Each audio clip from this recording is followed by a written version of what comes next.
Hey everybody, welcome back. This is day 6 of the Airthings Masters, the first event of the Meltwater Chess Champions Tour. We are now in the semifinal stage. It's been an exciting week, and I'm joined here with chess coach, professional player, international master, Kostya Kavutsky, Hey, what's and up, everyone? also Ben Johnson, who has an extremely popular podcast, the Perpetual. Sorry, I already lost it. The Perpetual Chess. Oh God, Ben, I'm already screwing up. You got Stay, it. stay with it. Stay with it. You're doing great. Okay. Ben is a new face to me, and he's already being nice to me, and so I appreciate that. But yeah, so we're going to just be looking at some games again, and just yeah, we were just going to be casual. So if there's people out there that have questions, we're certainly looking at chat, but we're going to analyze, but also just have some fun here. So Ben, again, I apologize. I'm going to give you a second. Will you throw? I think I butchered your podcast. Oh, it's So no worries. It's called the Perpetual Chess Podcast. okay. Yeah, basically, I interview chess authors, chess professionals, chess trainers. Like Kostya has been on the show. He's always a popular guest. Yeah, many Um, times. we even do book reviews. So little of this, little of that. But yeah, I've been going for about 5 years. So I'm a lot more used to audio only format. So hopefully I remember not to pick my nose or anything like that. But hello to hello to everyone watching. Well, I joked with Kostya because I just never do streaming. So yeah, I don't do either one. So no audio or no streaming. Okay. So you've got a leg up on me at least. But a But yeah, YouTube legend, Patrick. Amazing. well, 1.3 million subs, huh? thanks. Yeah, I mean it's and Kostya was kind of saying too. It sounds like you were just sort of grassroots. He said you sort of was like, hey guys, I'm going to um, just do an interview and check it out. And it's funny, sort of the same thing happened with me. I mean, there was no advertising, and it's just something that happened very, very organically. So I think it's flattering in a way to, because it just feels like, people, it feels like you weren't paying for attention, right? Just people Yeah. came. So, but, um, so, Well, but it's awesome. I mean, it's good that it speaks to the quality of the work if the market selected you. yeah, yeah. I mean, there's definitely, there's certainly bigger fish than me, but it's been good so far. So, and Mr. Kostya, I don't know, for those maybe that are just joining us, I don't know if you want to give a quick rundown of what's happened and where we're at, and Sure, what's going on. absolutely. Yeah. Sorry, guys. I was just sending out a tweet. It's very weird to tweet right now. But, Mhm. today we have the semifinals. We've got Carlsen against Artemiev. This is one semifinal, and in the other matchup, we have Nepomniachtchi against Esipenko.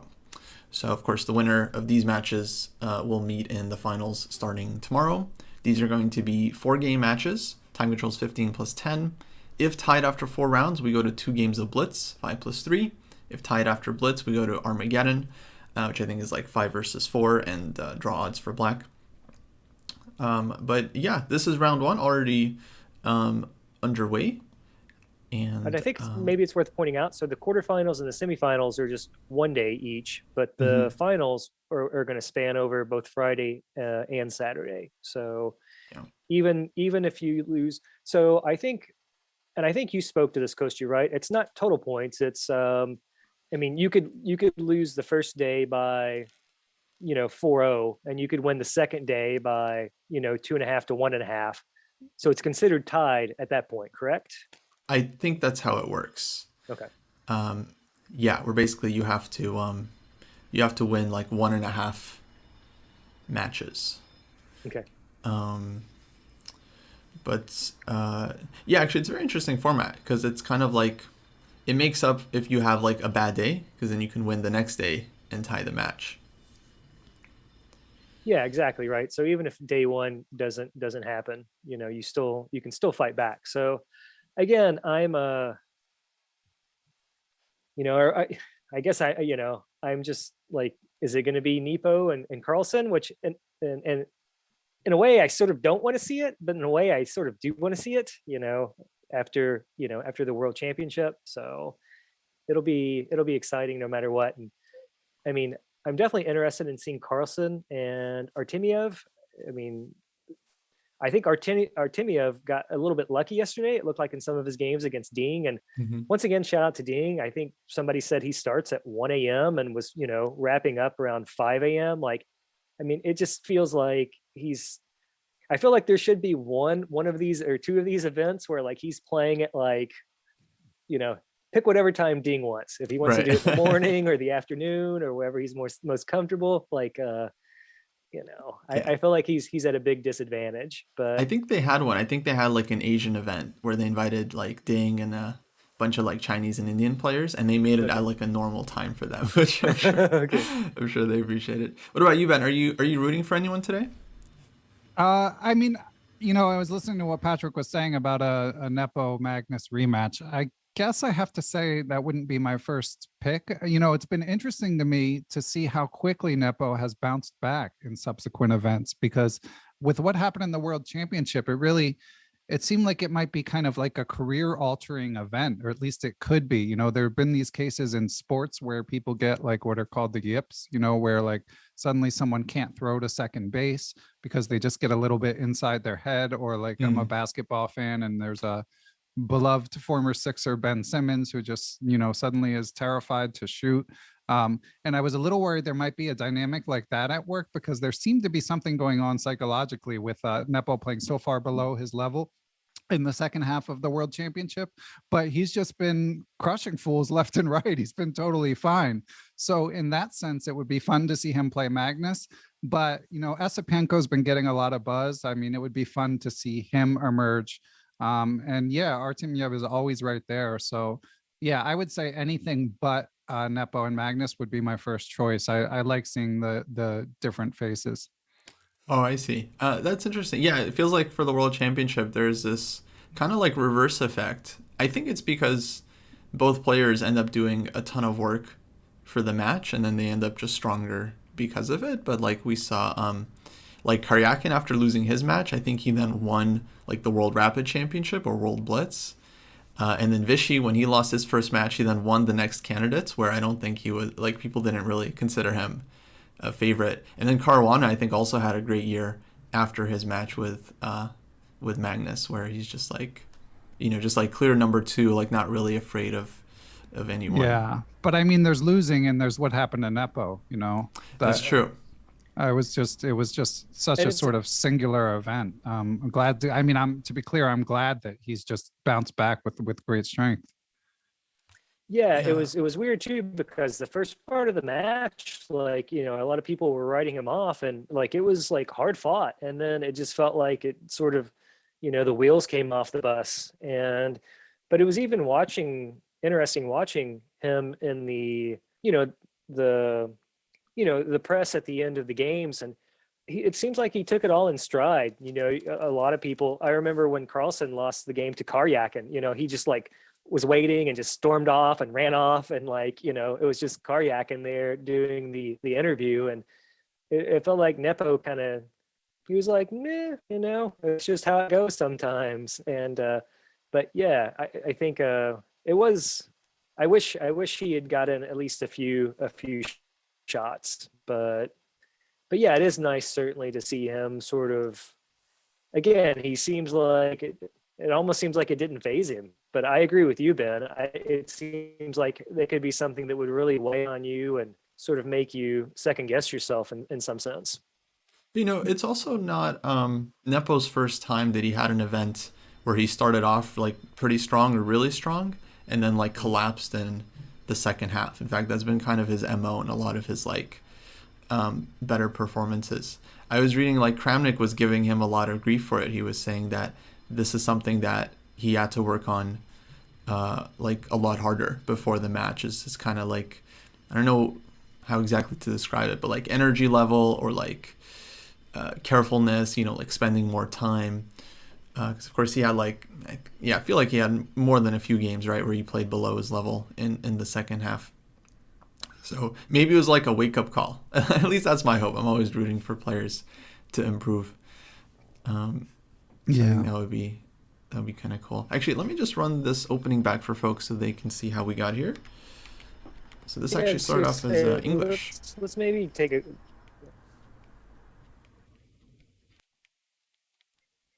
So E3 and knight G2 from Magnus. I mean, it's a fairly solid system. I would say white doesn't really get anything special here, but just kind of a playable game. It's kind of Magnus style, though, right?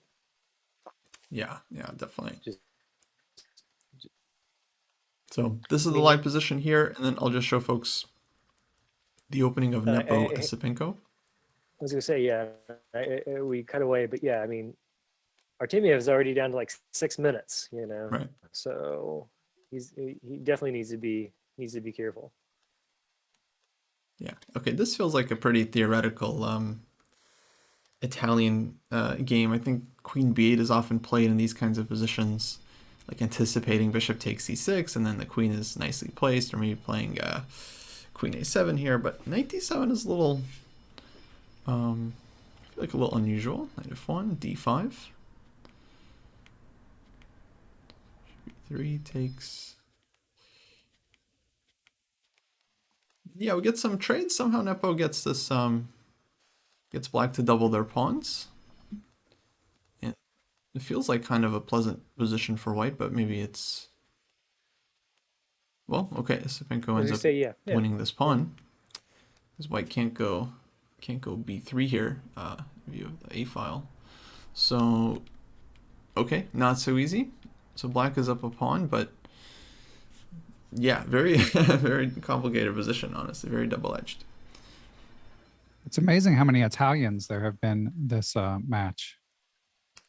Yeah. So I was gonna ask you, Ben, how closely have you been following this event?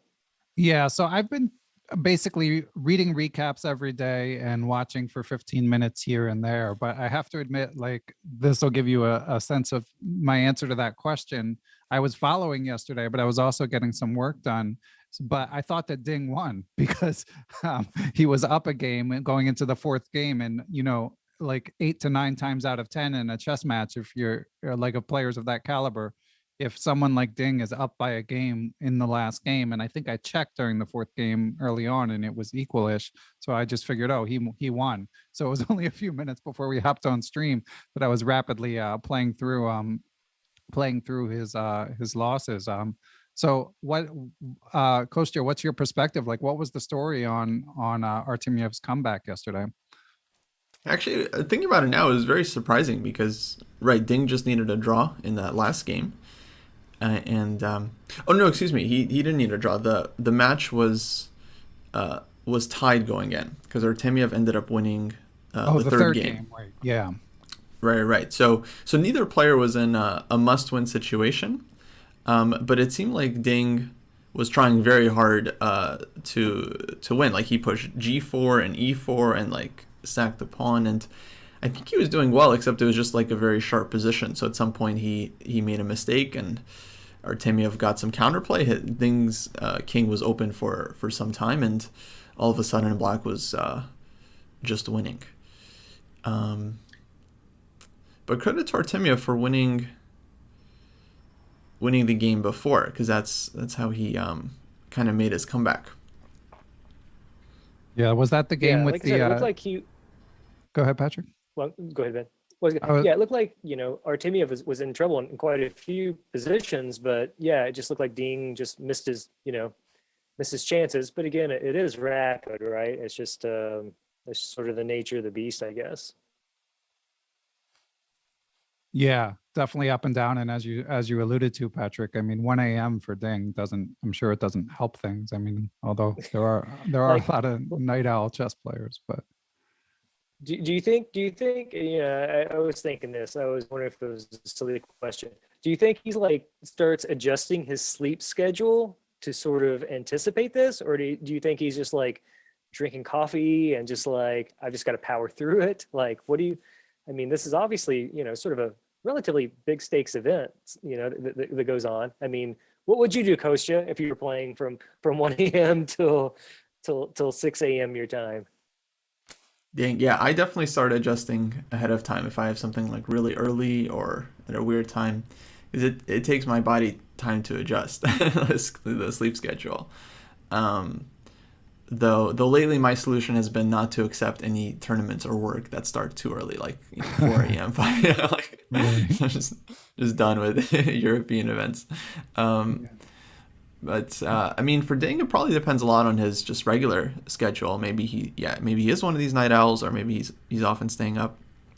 But yeah, to stay up till for him it would be until 5 a.m. I mean, it's kind of brutal. Yeah, and they did Venkat Saravanan for Chess Base India. Actually, he wrote it for like an Indian newspaper or something, but he did a nice write-up of Pragananda's early success in this tournament, and he talked about, of course, Pragananda's coach, famous trainer RB Ramesh, actually did precisely what we're talking about. He said he organized training games for Prague before Mm. the tournament started, and like had them start at the exact time because it's fairly late. I think they said it was 11 p.m. for India as well. So yeah, I definitely think that like it's got to be pretty optimal to set your sleep schedule in that way. But I mean, Ding, it's harder to assess. I mean, he keeps a pretty low profile. We don't know the whole story of like why he didn't go to the candidates. There's often fans or Monday morning quarterbacks at home saying like, why doesn't he move to Europe? Like, or at least establish a place in Europe. Anand, of course, when he was in his prime, had a place in Spain so that he could travel and be on and this was even prior to the online age, but I think in the online age there's even more reason to try to set your schedule so that you can compete in these events. I mean, there's big prizes, so it's not clear what Ding's what governs his decisions. Leonard Bardan, famed columnist Hmm. for the Telegraph, had a column out last week where he was just sort of speculating that maybe Chinese, part of the reason that Ding had a visa issue for going to the candidates was that Chinese support is not as strong possibly as it used to be in terms of governmental support. So like maybe they're deprioritizing it. So all kinds of wild speculation I'm throwing out, but Right. it's just hard to know like exactly what Ding's frame of mind is right now. Yeah, I wish he came out and said something or did some interview because right, everyone is kind of like everyone wants him to play, but and I think really wanting to like point the finger at FIDE that he's not able to play. But yeah, without knowing the whole story, it's like a very kind of murky situation. It's hard to understand what to make of it. Um, It but doesn't seem like Ding would really. He doesn't seem like he's the kind of person that's going to come out and really cause a kerfluffle. Yeah. I mean, it's funny though because when you hear him like slightly disagree, like you're like, oh, like Shots he's fired. really upset. Right. Yeah. Exactly. well, that's why It's it would be more powerful if he like actually released a statement or something and like here's what's going on. I think people would like very much pay attention just because he's so not outspoken and yeah, Yeah. probably never called anyone out ever online. Right. Yeah, and there could be a simple explanation. We just like if you don't want people to speculate, just say what happened. But who knows? Who knows what the story is? But in any event, it's certainly a shame, as many others have said, that we won't get to see him in the candidates. Yeah. Hey, we had Hartman Chess in the chat. Shout out to John. Hey, John. Um, and yeah, that was an interesting point about Prague. Like, I think that's a very good thing to do to train for the exact conditions of an event. Like, if it's going to be at a weird time or some weird conditions, weird time control, you kind of just want to practice and see what it's like. Last year, I remember we were like doing some training on Dojo's channel. And we started wearing masks during the training because I had never played with a mask. So I was like, oh, I had no idea what it was gonna be like. And I'm glad I did it, like, and spent some serious time because it made the first time not at like, at the board where it can be kind of uncomfortable. Yeah. So what's going Yeah. on in this Asapenko game? Well, Pawn looks a little cleaner all of a sudden, right? yeah, it seems like black is like a pawn up, but at the same time, like the seventh rank is like very open, which makes me feel like Nepo has certain chances here. But c5, knight's coming to d4, kind of feels like, yeah, black is in total control. And So what's happening with Magnus? yeah, good chances for Esipenko here. Let's see Magnus. So Winning with Yeah, black would be huge for Esipenko. Sorry, go that's ahead, Patrick. exactly what I was. Yeah. That was exactly my comment. Yeah, like what a way to start.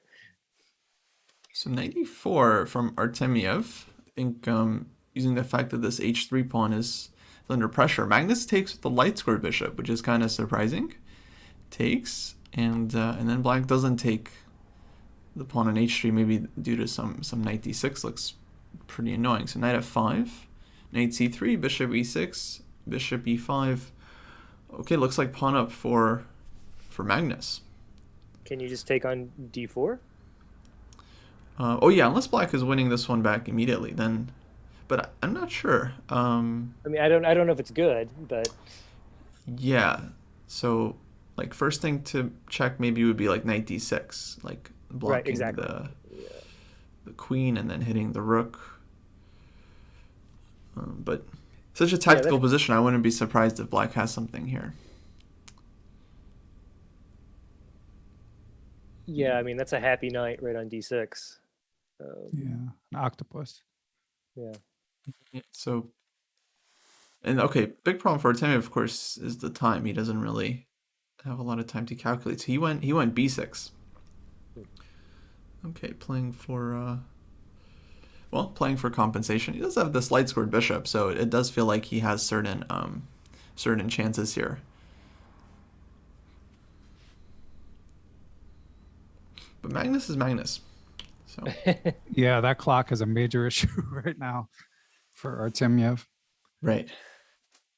Yeah, Magnus is just so good in all kinds of positions and just finding the move that like poses the most problems.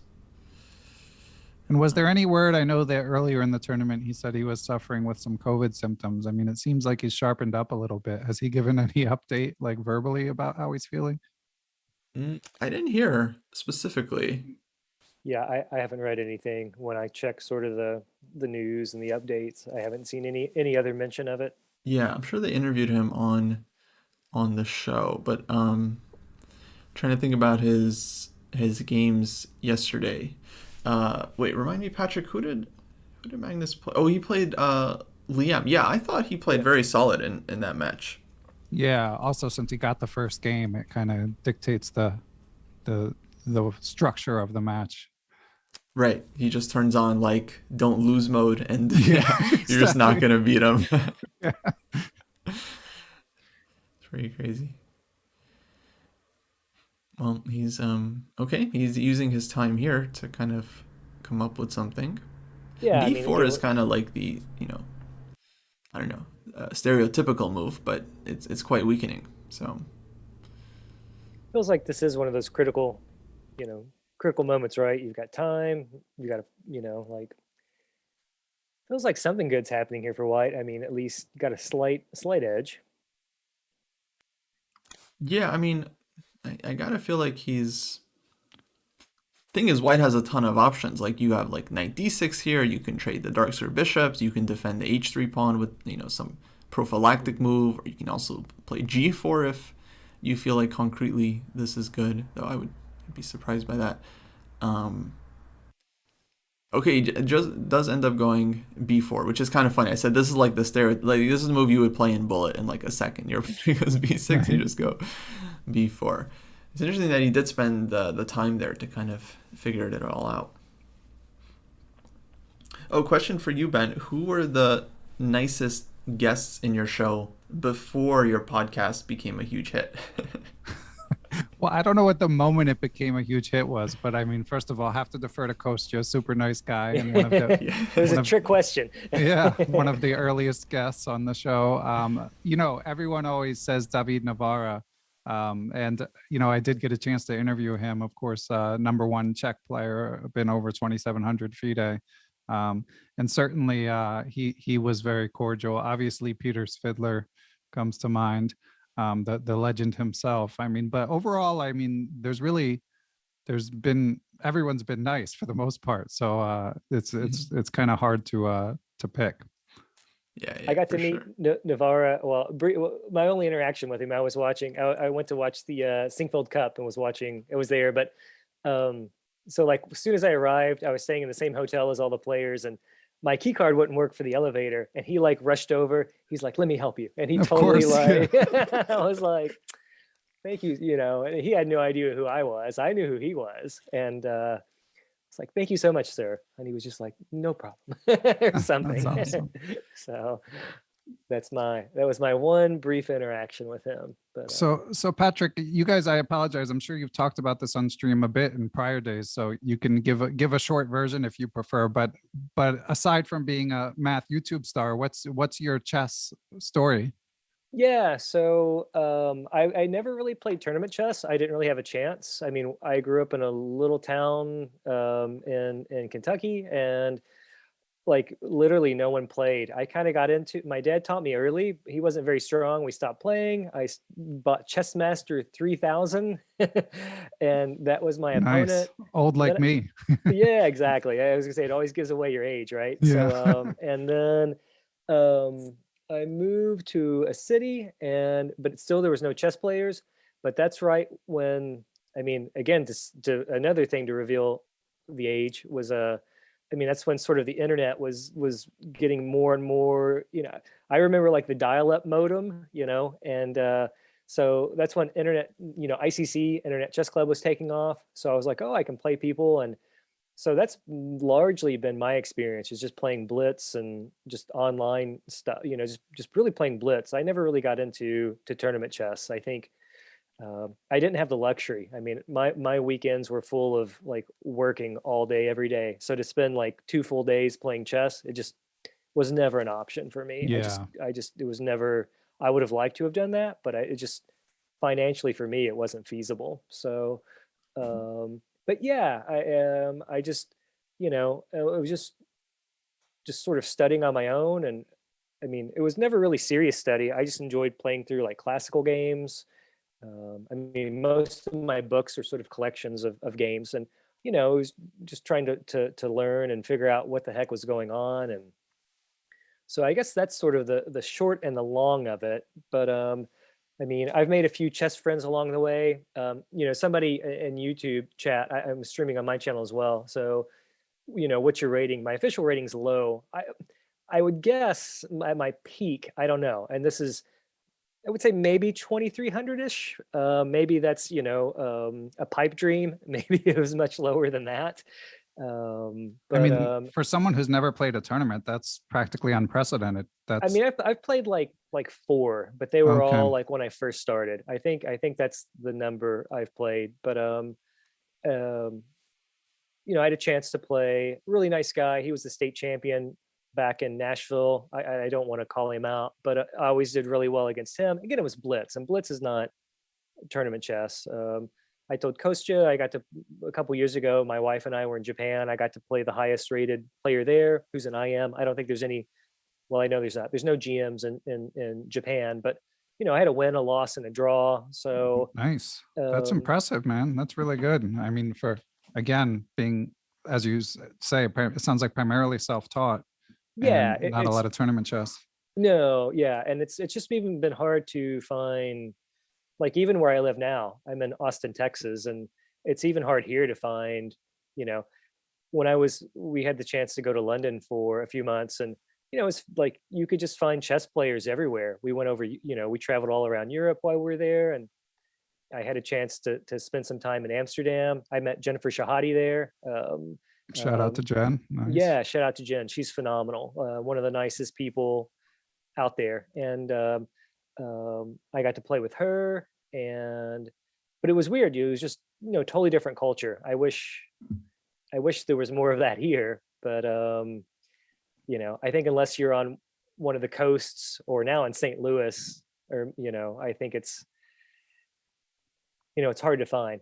I'm happy now though. I have found a few places on the weekends where people play chess, so periodically I'll pop in there. But yeah, so I'm just a coffee house player, as they say.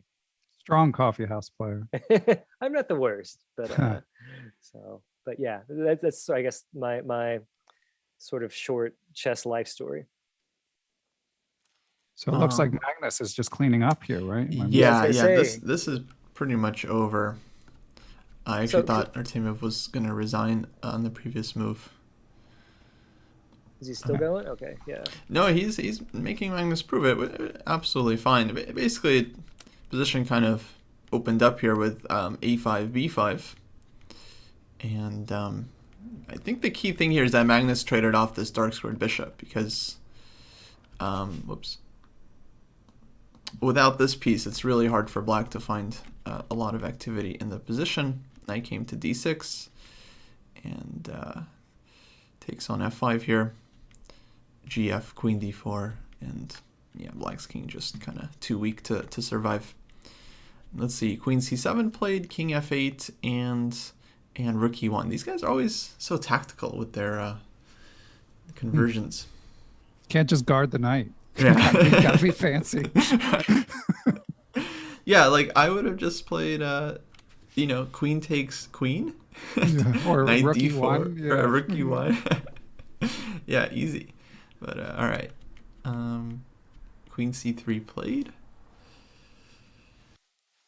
There's got to be a mate, and not many at this point, right? It's I getting guess- close, it feels like. Yeah, maybe not. Maybe he'll go king h2. Guy doesn't take the. Although I don't even know if there's an actual mate there. It's probably a blunder. I mean, queen d6 check seems like has to be a good start.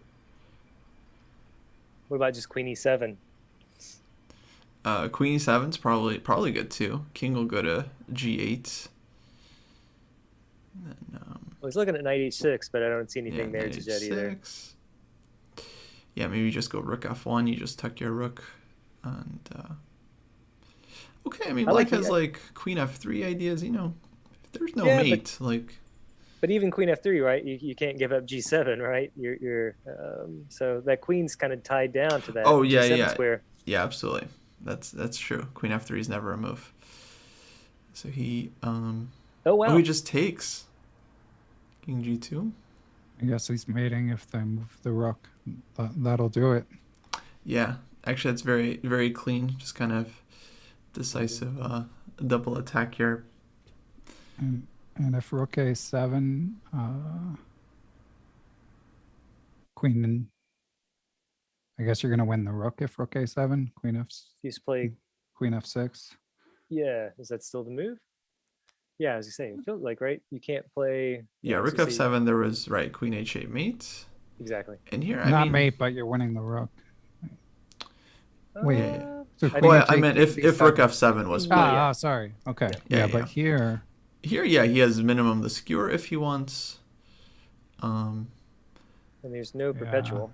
There's no Yeah, that's- perpetual. that's good enough. So I think a move like c6 should be winning. I think it's like white's up materials. It's just play c6. Yeah. That's funny. It kind of makes sense actually. Trapping the king, maybe threatening knight g7. Yeah, I was gonna say, yeah, you're threatening mate in two ways, right? I mean, knight d6 also. Yeah, knight d6 of course. Yeah. Okay. All right. Well, And There then it is. Check. Maybe we should hop over to Asapenko. Looks like he's still maintaining. Well, Nepo just Although- threw out this move knight h5, Oh wow. which Never mind.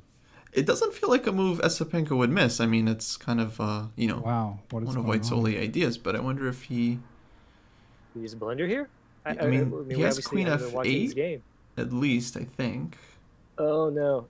So I'm peeking at the eval bar. Mm-hmm. So queen c7, black is crushing. Yeah, king g8 is now it's like white is totally winning. So yeah, Wow. he just blundered Man. in one move. Brutal. Maybe king h8 was needed or something. Dang. Ouch. Yeah, it says king h8 is the best, Kostya, and king f8 is also Mhm. still strong. Just not for- to line up So with black rook g3. black was winning with either of those, Patrick? Or Yeah, so king h8 it was look like, so it was let me see, let me bring it back here real quick. Yeah, so negative 3.5 on king h8 and negative 2.2 on king f8. So, wow. yeah, but now it's 4.4 for white here. Oof. Jeez. Oh man, yeah, just I guess yeah. Oh, poor Esapinko. He's Yeah, gonna that- he's gonna if he loses this Oh. match, he's gonna kick himself after this game. Sorry, I realized. Yeah, on queen f8, there's just knight takes f6 anyway, and the rook is Right. gone or mate. So that's why he played queen b7 to at least cover h7, But takes, queen takes e5, and okay, yeah, just Man, getting mated most likely. that's the thing, right? Just one little, and this is the fun thing about chess too, right? This is why we keep playing on. It just takes one. Yeah, I mean, what a swing. Crazy. Yeah, just need one chance. Oh my goodness. And I like Nepo. He seems super nice, and but so does Esapinko. Again, I have no. I'm kind of like you, Ben. I really don't want to see Magnus and Nepo in the end.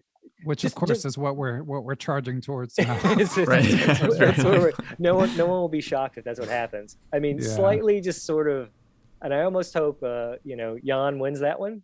Yeah, I mean, and it's rapid. He definitely could. Yeah. But yeah, it's not my first choice. Yeah, I can get behind that as well. Yeah, and Estepinko down to almost 10 seconds. No, okay, back up to 20, but 5, rook d7 coming. As you say, yeah, rook d7 is going to be lights out. We need a term for when it's like it's winnable, even for like the commentators. That's how we've been kind of judging like how winning it is. Like when me and Patrick can like convert, then yeah, I'm like, even I could win this. Really GG. Mm-hmm.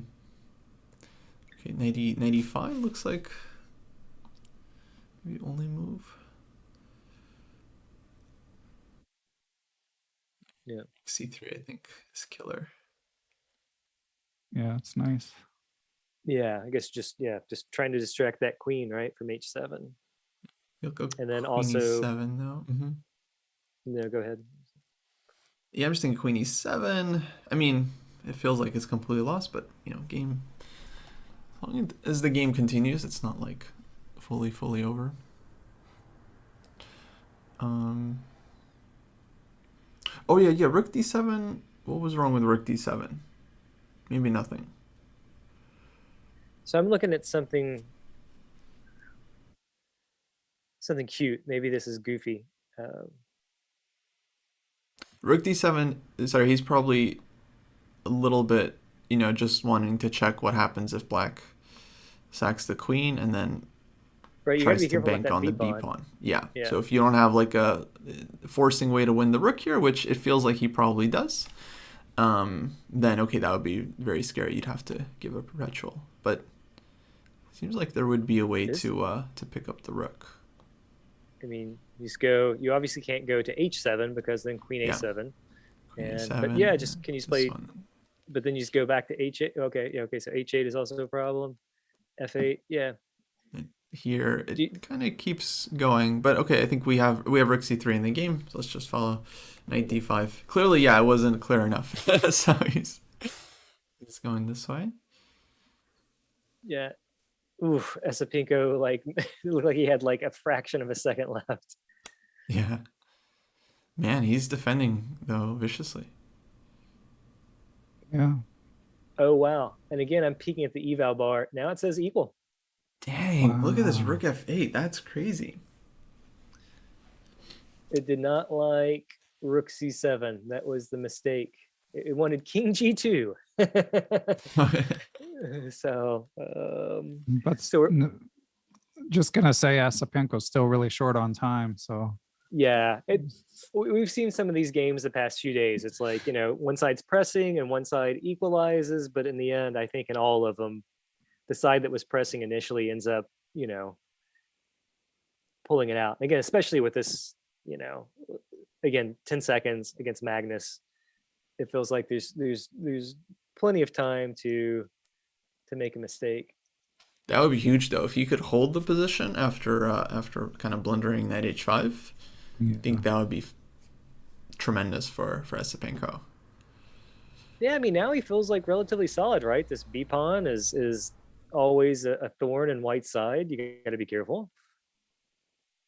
Yeah, no, it's really yeah, still very double-edged.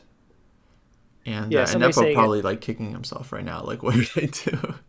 Yeah, Ankith, I hope I'm pronouncing it. Yeah, still kind of difficult for Esapinko. Yeah, I agree. If nothing else, just for the time. I mean, it feels like white is sort of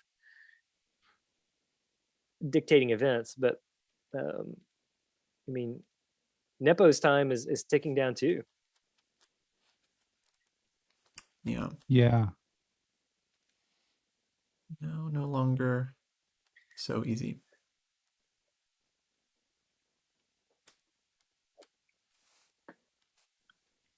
Yeah, so clearly, okay, so queen d7, it's just draw. You got a easy perpetual as black.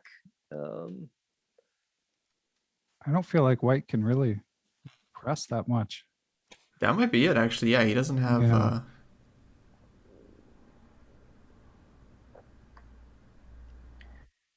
I mean, you can leave the queen there, but are you... Yeah, that No, knight in game doesn't okay. look fun. Yeah. It looks like they're just gonna call it a day here, I assume. He's thinking about b2. He's yeah. like, should I give the draw or should I force him to make the draw? All right. Oh wow. No, Espenko, I see him on the camera. He's genuinely calculating here, but he's gonna take the draw. Yeah. All right, there it is. All right, survived. Wow, both players upset actually, because of course Espenko was crushing earlier. Yeah, I'm sure. I don't know. Are both sides happy or are both sides disappointed? They both seem upset. Right. Oh man. Yeah. I'm sure Nepo wasn't happy with his play, and then I'm sure he realized he missed some chances, and probably the same thing Espenko. I'm sure he's wondering, why did I play King G8? But yeah, I mean, this is why I keep saying this is why I like Rapid and Blitz. You sort of get this drama that you don't always get in Classical, because these guys are so good and they play so precisely when they have all that time to think.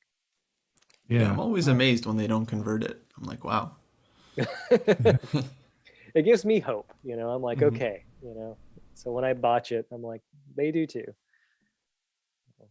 All right, well, let's see. Do you think they're starting on the hour, Kostya? Because yesterday, some of the games finished early and they just went off to the races before we had like rounds 3 going while round 2 is still going on. So do you think they're gonna take or do you think they'll hop back into it? I'm not sure. It's close enough. They might start right on the hour. They might also start a couple minutes early. Okay. It seems like they were ready to just let the players play yesterday, which I think was good.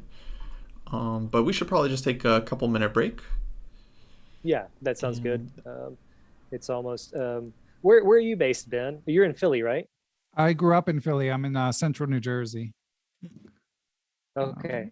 So East Coast. I was gonna say let's take a little break. It's getting close to lunchtime. I'm gonna grab a bite to eat. 2 seconds, 2 bites. All right, sounds good. All right, everybody. So everybody watching, we'll be back shortly. Thanks for being here with us. And I think Mr. Johnson, you're gonna come back with us, correct? Yes, I am. We will see you all in a few minutes. Okay. Thanks, everybody. We'll be back soon.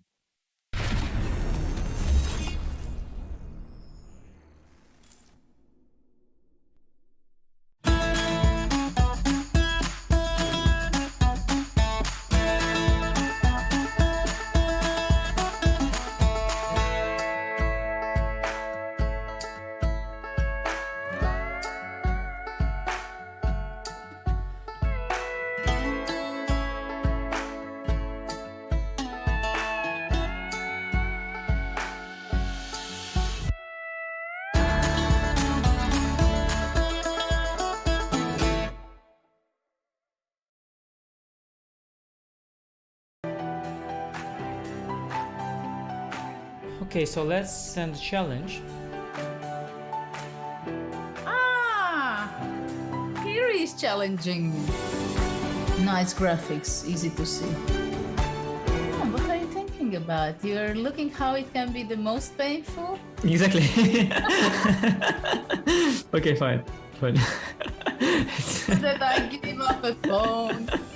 He wants to be even rude. I'm ahead of the game.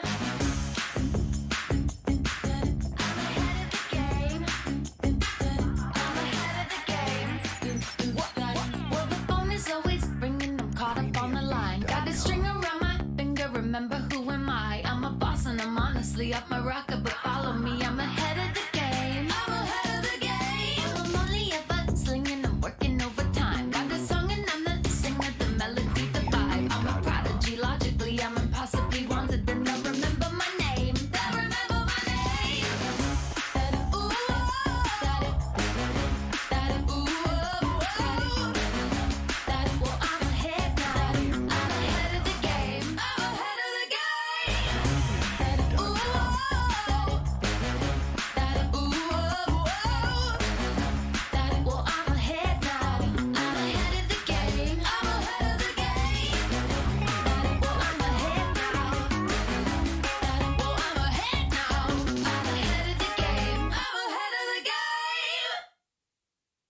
My name is Sam Shankland. I was the US champion in 2018.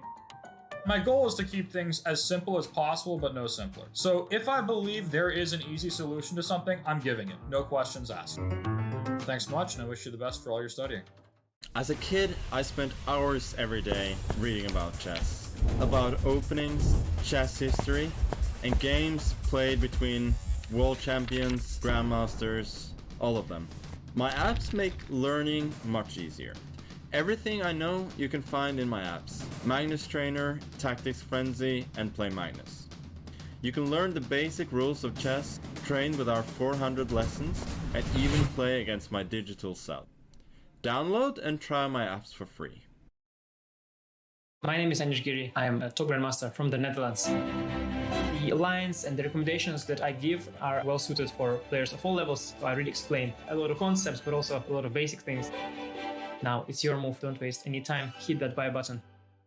Hi, I'm Grandmaster Judith Polgar, and I'm here to welcome you in the Chessable classroom. It combines a shared chessboard with live video. Teachers get to interact on the chessboard with their students and even run quizzes and tournaments. I really love what Chessable Classroom can offer. I use it myself all the time. Just invite students to your classroom and start teaching right there. No downloads needed, and it's for free.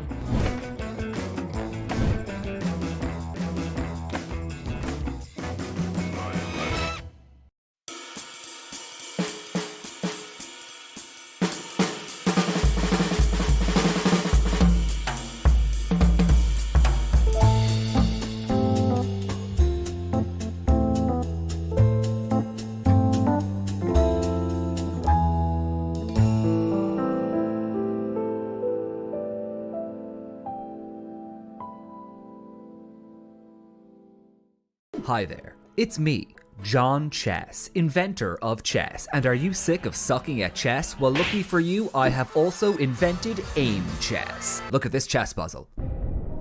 Did you solve it? Of course not, that's because you're not using AIM Chess. AIM Chess is a digital chess trainer that helps you improve by creating unique lessons based on your recent games. Just link your chess.com or VChess account and feel that brain wrinkle. Yeah, see, you shouldn't have blundered your queen just there. Now I know! Thanks, AIM Chess! Now all that's left to figure out is how that funny horse moves. They even got acquired by that one chess player other than Hikaru, so you know it's good. Hi, it's me, that guy I just mentioned, and I am the best chess man in the world. But thanks to AIM Chess, I also have a girlfriend now as well. This could be you! Personalized training, game reports and analysis disease, study plans, thick, luscious hair, intuition builder, all this and more available on AIM Chess. Hello? Courtney, did you know that AIM Chess users improve their ratings 43% faster than average? What? So what are you waiting for? Join AIM Chess today. Links will be somewhere, probably. I don't know, I just made the video. AIM Chess. Sign up now and get 50k silver and 2 free months off your VPN. Now that's what I call a Queen's Gambit. That's so fucking dumb. AIM Chess, for when you aim to chess. That's their slogan. It's what they say. Ready, aim, chess. That's another. It's... Look, just sign up for AIM Chess, okay? Just... Come on, literally, why not? Alright, just stop being a dick for like 5 seconds and just go. Alright? Jesus Christ. Hey folks, I'm International Master Kostya, and I'm really excited to be presenting my first ever course for Chessable. I've been a big fan of Chessable for many years, and I'm often recommending a lot of the courses to my students. So yeah, it's a real pleasure to finally be previewing my first course for this platform. So this is Endgame Studies 101. And let me just make it clear right off the bat that this is not your typical endgame course. We're not going to be looking at specific rook endgames or looking at high-level examples of endgame play. Instead, this course is all about endgame studies, which, if that's not a term you've heard before, an endgame study is basically a composed puzzle, typically featuring few pieces on the board, where the solutions tend to be quite elegant, if not even artistic. Now, endgame studies are generally designed to be quite tricky. The solutions are rarely straightforward. But the point in solving studies is that they can be great for developing your ability to calculate, your imagination, your resourcefulness, your creativity at the board, and simply put, your ability to find unexpected but truly ingenious solutions at the board. And this is why endgame studies are often used by many chess coaches worldwide, including myself. I personally love giving endgame studies to my students because I feel like it develops their ability to think creatively, to think outside the box. And in solving a lot of studies, one really tends to get a feeling for how the pieces work together in the end game. It can really strengthen your sense of piece harmony and coordination. Here we can see all of the chapters in the course, and what I've done is I've divided the course up into 4 major parts. So in part 1, we have our tactical foundation. And this is where we're going to be focusing on specific tactical themes that are often arising in endgame studies. So this section is going to be very much about pattern recognition, as I've included a lot of the most common patterns that are often coming up in endgame studies. A lot of tricks, a lot of nice tactics, and hopefully ideas that will show up in your actual real-life games. We start off with a couple chapters on the tactical themes: attraction, deflection, and interference. Attraction and deflection, I believe, are relatively well known. Interference is a very pretty and artistic theme that comes up in endgame studies quite a bit and is well worth knowing. Then chapter 4 is all about pass pawn tricks, where we're going to be looking at typical ways of getting your pawn to that final promotion square, as well as creative ways of dealing with enemy pass pawns. And then in chapter 5, we're going to be focusing on mating nets, where I'm going to be presenting some of the most common mating patterns that are often coming up in endgames and endgame studies. So I'd like to stress that I really try to make this course have as much practical value as possible, which is why I mainly focused on studies that I felt could realistically have come from a real game. Because ultimately, this is all about chess improvement, and I do believe that anyone that goes through the course will start seeing some of these ideas and patterns start to come up in their games time and time again. So let's take a look at one of these chapters. Let's go to chapter 3. So here we have chapter 3, which is all about the interference theme. And what you'll see at the top of each chapter is a video. Now, I designed the course to be perfectly standalone, but if you would like to see me explaining some of the themes and concepts in each chapter, as well as going through some of the puzzles, then the video component is available as well. So here we have the first problem from chapter 3, which is all about interference. And if you haven't seen an interference tactic before, it really is one of the prettiest and most artistic themes out there, really one of my favorites. And if you'd like to solve... Hey, welcome back, everybody. This is the Airthings Master, the first event of the Meltwater Chess Champions Tour. This is, what are we on? Day 6, the semifinals. We saw a little action in the first round. We had Nepomniachtchi with a draw against Estepinko, a very back and forth game. And then we had Carlsen beating Artemiev and looked like what in a pretty, I don't want to say one-sided game, but it looked like Carlsen was never in any trouble. Mm-hmm. And yeah, it looks like we've already got some action on the next games here. Yeah, we should probably catch up on what happened in Magnus's game. Yeah, actually, let me run the opening back. So this was a Grunfeld with knight f3 and bishop g5. Not the most ambitious line, but it is definitely contains some poison. Knight e4 from Magnus, bishop f4. This is all basically pretty typical. C takes d5, queen d5, c d4, queen a5, check, queen d2. And they're going for this endgame. So these endgames are known to be, I think, slightly better for white, especially in practice, but concretely, I feel like black is usually, holding their own just fine here. Magnus doesn't play the Grunfeld that often, does he? He used to play it more, but not in the last couple of years. Yeah, it's definitely kind of a rare choice for him. But yeah, I'm curious if this is something he's been working on lately, or just a special choice for Artemiev? Magnus's team, they love surprises. They love coming up with new stuff.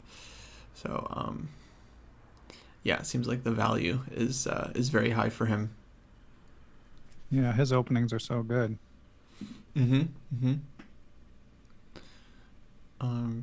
Oh, and by the way, you guys can keep talking about poker. I don't mind. It's I just didn't want my Chessable ad to play for too long on the stream. Oh yeah. Sorry, we were talking about poker in the background for those. Yeah, so before we came back from break. So Ben Johnson used to be a professional poker player, and I was just sort of asking him why he quit playing. Yeah. So you sort of alluded to it when we were chatting earlier, Patrick, and for a long time, I mean, I used to travel to big tournaments and casinos a lot. I would go to maybe 10 to 12 tournaments a year and had some success with those. But I also played online probably for like 60% of my poker income, something like that. And that the legality in the United States was murky for a while. And in 2011, it became less murky when they closed all the sites. So I had been playing professionally for 7 years at that point, and had been getting a bit burnt out anyway. So I took that as a sign and stopped playing then. Right. Yeah, it's interesting. I mean, from what I've read, like I said, I mean, we were talking. I've got a bit of a math background, but I know there's a lot of. I know there was a while, certainly a lot of math people were quite successful in poker, and likewise, a lot of, I think, chess players even migrated to poker because there's most likely more money in poker than there is in chess for, a lot of people. Definitely in those days, yeah. I mean, there were, as you alluded to, there were so many people playing, and a lot of them kind of beginner level skills. I think now it's probably, I mean, you don't have to be elite to make money, which you do in chess, at least as a player. So, but still, I mean, now chess has gotten bigger and poker's gotten more competitive. So I think it's evened out a little bit. Okay. So, I mean, obviously, I don't have cable anymore. I don't even know. Do they still, I mean, like I said, when we had it 10 plus years ago, poker was always, again, we were talking about Texas Hold'em was the rage. Has it fizzled out at all, or is it still just like totally taken off? I mean, is it maintaining at least, I guess? I would say I don't know, fizzled out is a bit strong, but it's definitely lost some popularity. You can still catch it on TV occasionally, but I think that, and it's been regulated and legalized in some states, like here in New Jersey. Actually, it's legal. I still don't play, but nonetheless, and I think until it's like universally allowed in the United States, it's an uphill climb. And right now, interest doesn't seem to be that high, and computers, as they have with chess, have changed poker a lot. I mean, it's a serious endeavor for anyone who's trying to pursue it.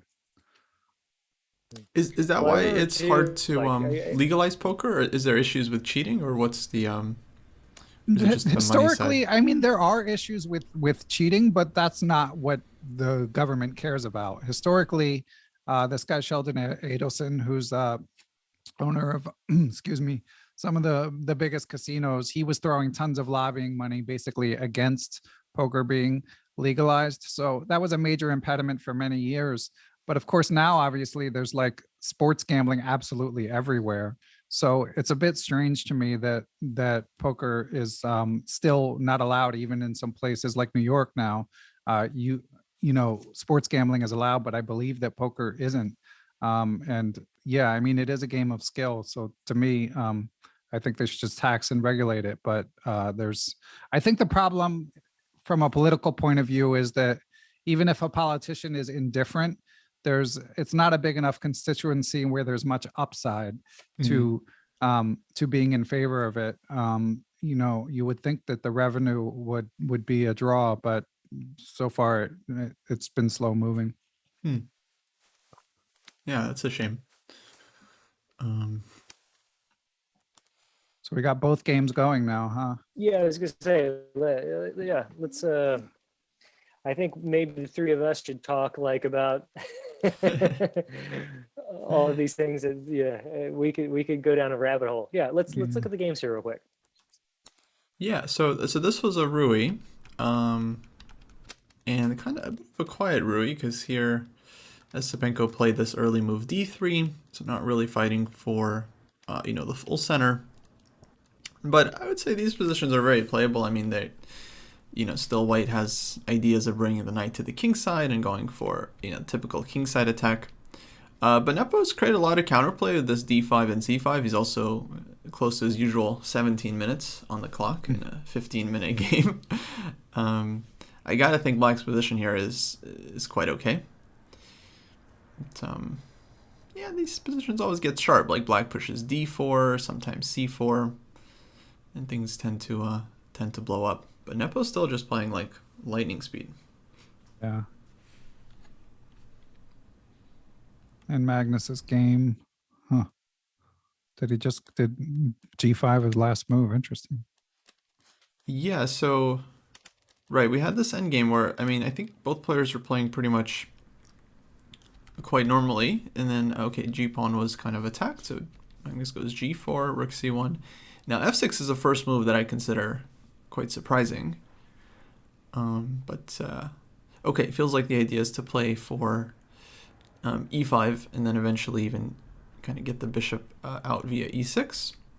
And Magnus goes g5, which kind of puts a stop to e5 plans, because then feels like white could just take on f6, and this doesn't look so nice for black. So bishop f8 on the board. And Magnus playing black. Yeah, so Artemiev goes g5, and it feels like white's position is at least a little bit better.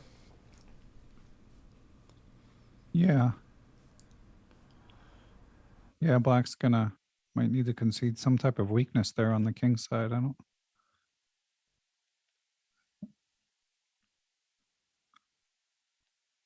So Ben, like I said, we're kind of sort of this is our first date. Do you still play a lot of chess, or how active are you in the chess world? You asked me, a question. Yeah. And I didn't get a chance to ask you. Yeah, I've been getting back into playing competitively. Like a lot of adults. I mean, I've always, for a period I wasn't paying, like probably 10 years I wasn't doing much chess at all, but in the past 10 years or so, again showing my age, I've been off and on, always interested in chess, but off and on in terms of tournaments. But I'm trying to play about once a month. My kids have gotten a little older. They're soon to be 6 and 9. So they're finally reaching an age where it's like not a huge imposition on my wife if I leave town for a night or something. So trying to play once a month, trying to, my reading has fallen back quite a bit in my 30s and 40s. So trying to sharpen up. So it's fun. It's a singular experience playing slow competitive chess. But, as you get older and as you have kids and stuff, you learn, the results aren't the be all end all. So it's fun to pursue that. I'm working to improve, but it's has its proper place in my life, I would say. Yeah, I figure, I'm probably not getting any better from here. It's just, it's probably going to be a slow, gradual decline, but that's okay too. It's just about enjoying it, I suppose. Yeah, definitely. I mean, I'm 45 and I have a feeling that this feeling will only accelerate, but trying to get better, you feel a bit like you're swimming upstream. So I'm mainly at least trying to maintain my level and get a little better. But I mean, it's on Perpetual Chess, it's been hot topic of conversation amongst others with Kostya, just like it's amazing how fast kids are improving now with all of the learning tools. So it's really, you've really got to be ready for war when you go play one of these tournaments. But I'm embracing the challenge as Kostya is. Kostya had some inspiring words when we chatted. Kostya, what's any tournaments on the horizon? Yeah, actually, I'll be playing a GM Norm round robin event next month at the end of March, just here in the Bay Area, which is cool. Awesome. And then before that, I think next weekend I'll be playing an open tournament down in Los Angeles, just to kind of warm up for that event, to get in shape and get some more games in. But yeah, the plan is to play quite a bit, hopefully, especially towards the summer. Yeah, you've got to be inspired after that crushing performance, man. Congratulations. Oh, thank you. Yeah, I mean, I'm kind of I've already cooled off from it, but but yeah, I did start, training after that event, I think even harder than before. So that was cool. Yeah, so for viewers, Kostya won first place, and it was the Golden Gate Open? Golden State Open. Golden State Open, sorry. Players like me, 21, 2200, I don't win tournaments. So amazing to just go there and win first place is awesome. And yeah, I really enjoyed your video recaps. Oh, thanks. Yeah, I think I was trying to look back. I think it's my first ever clear first in the tournament. I've tied for first in these kind of smaller opens, because this isn't anything like World Open or Chicago Open, but there was a couple of GMs there and a couple IMs there, so it was quite serious. But yeah, I think it's my first time. I don't know. I was very surprised by the end, but sometimes it happens. It just goes one game at a time. Like you have a good game, you're like, oh, that's good. You have another good game, you're like, oh, wow, not bad. You're like a third good game, you're like, wow, this is a really good tournament, and then you've already won. It's like yeah, the end of the event. Question about how many rating points. I think I gained 11 FIDE points from the tournament. It's a hard knock life, man. You win and you only get 11. Yeah. For a total of I think plus 3, because I lost 8 points in my previous event in Vegas. Yeah, I think in my last 2 tournaments, grand total I've lost 1 point. But I'll take it, playing all these kids, Yeah, these days I feel like maintaining your rating is kind of an achievement, because you do get something out of playing the games, and the fact that you didn't have to, give up rating points to learn something is, I think, a good thing. Yeah, that's what I'm telling myself. So Kostya, and to you, Ben, how much do you guys agonize over your rating? I think it's something that probably most players do, but is it something you go to bed at night, after a tournament, you're like, I lost 10 points? I guess I'll go first. I mean, I've sort of been through the stages of my grief with my rating already. I was, my peak was 2280 USCF, and now it's 2120, and now it's 2120 or something. So it's fallen a long way, and it's been sort of a slow process, as we were alluding to. I've sort of had to come to realize, I was probably a little overrated at my peak to begin with. And I'm gonna interrupt you. I find that to never, you are rated what you should be, right? You're a mathematician. There's going to be a standard deviation within anyone's performance, right? Sure. Yeah, but it's not like I held that rating for a long time, right. So, but more importantly, I legitimately think the rating scale, at least around where I'm rated, and there's some mathematical evidence to support the fact that the same rating is at a higher skill level now. So I feel reasonably, I'm probably not tactically as sharp as I was when I was 18, it's fair to say, but I'm in the same ballpark of chess ability as I was back then. And yeah, I don't think I'm terribly underrated now or something. If I want to gain, I have to I have to work hard, but again, people like Kostya have been inspiring, and it just doesn't, I'm not going to lie, after a tournament, I do quickly check my rating, but it's not a huge driver right now. It doesn't, I think of it in terms of in a matter of years, I would like to improve my rating, but in a tournament to tournament, from that perspective, it's not that big a deal. Yeah, I would say I'm pretty similar. Oh wow, Nepo's doing crazy things here. He just played Rook takes D2. I guess, removing the defender of this f3 pawn, because his next Wow. move was knight takes g2. And now Esipenko to move here, and just checking the cams, Esipenko looks extremely distressed, so And he's once not happy again, about this. Nepo has more time than when we started. Yep. Sorry. Amazing. So if takes, queen f3, king f1, queen g2, king e2. What's happening there? I mean, he's Yeah, got a let me just draw put in them on the hand. board. I mean, it kind of feels like bishop f3, and to me it would seem like white's getting mated. I'm not sure. I wouldn't play it before knowing because exactly. the queen goes to g5. Yeah. Yeah, I mean, there's no, queen bishop's g5. loose. Yeah. So You got to be careful, right? You don't. But king when the can bishop still hangs. take. I was thinking just like quiet move like bishop e7 there might be just like bishop f3 and then bishop e7. Yeah. I mean, gives white a tempo, but it feels like the king is Where's it going? in big trouble here. Yeah. Yeah, I mean, yeah, you want to play queen g5, right? But then, then just I guess king f3. But yeah, I like this bishop e7 because then yeah, you do get you do get that check in, right? e4 possibly too, just Yeah, to free the e4 queen to go to also g5. looks really dangerous for white. So my guess is this just looks great for black. Yeah, he doesn't really have a lot of moves here because rook on e1 is hanging, and yeah, this is a big pawn to lose.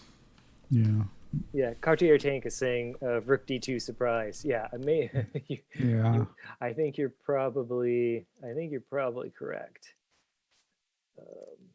He does find another move. He goes rook e4, and the Nepo just like instantly queen takes f3. It's got to be it's got to be what's the word, intimidating when he's just blitzing out moves. Yeah. It is. That. Yeah. I mean, I find it. Sorry, go ahead, Patrick. No. Go. You go ahead, please. Oh, I was just gonna say, like, if you're playing against a kid, I'm sure you've had this experience too, Kostya. You find it disconcerting when they're just moving right away, but at least they're like a kid. You know, they could have missed something. But when it's Nepo and he's just blitzing out moves, you must just feel like, what's the point? You know, like he's not missing. He's not missing anything. Yeah. No, for me, it's actually just the strength of the player. So if like a lower rated player or a kid is playing quickly, I'm like, fine, boss, you know, whatever you want. Like your luck will run out soon. Yeah.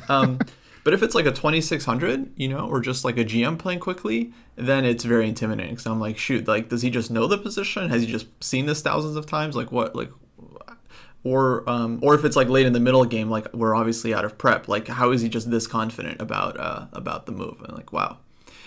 With Nepo though, I feel like, you know, I actually played Nepo once, I think in Untitled Tuesday.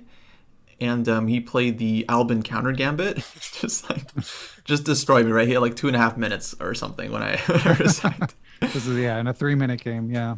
Wow. So yeah, for me it's like, okay, I mean I have no chance, but I feel like for these guys against Nepo, they must feel like if he's playing quick, then maybe he'll give them a chance because he kind of has this tendency to blunder. Not often, but at least I would be at least somewhat hopeful. Yeah, it wouldn't be the first time. What is going on in this position?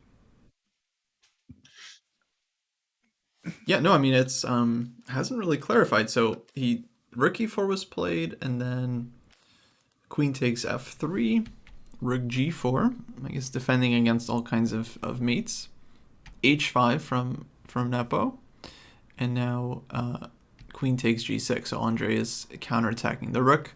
So we can think for a second, why didn't he go rook takes? He might have been worried about knight h4 and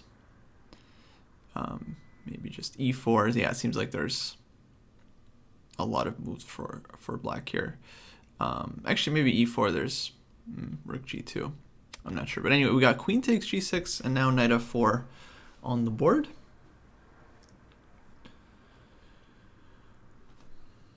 Wow, crazy position. It's got to still be good for black, though, right? I mean, when it's all said and done. Yeah, it has to be, right? It feels like. Yeah, you would think so. I mean, I'm just like surprised. Like, how is he? You would think there's a lot to calculate here. Yeah, just immediately moving. He's just blitzing it out. But what is happening? Okay, yeah. For the moment, we should say Black is only down the exchange. Like he was willing to give up a whole rook, but yeah, being down an exchange with the White's King being this open, yeah, it kind of feels like you're pretty much always winning with this battery. Yeah, I mean, and at minimum, if White takes the rook, you can go Queen H1 and pick up the A1 rook. That's assuming there's not some sort of mate that there might be. Yeah, yeah. I wonder what exactly is the idea, because Queen takes E8. Oh no, there's no Queen H1. Excuse me. Oh right, this knight is covering, but there is like Knight takes H3, for example, to distract the knight, or HG. So there are tons and tons of moves for Black. Yeah.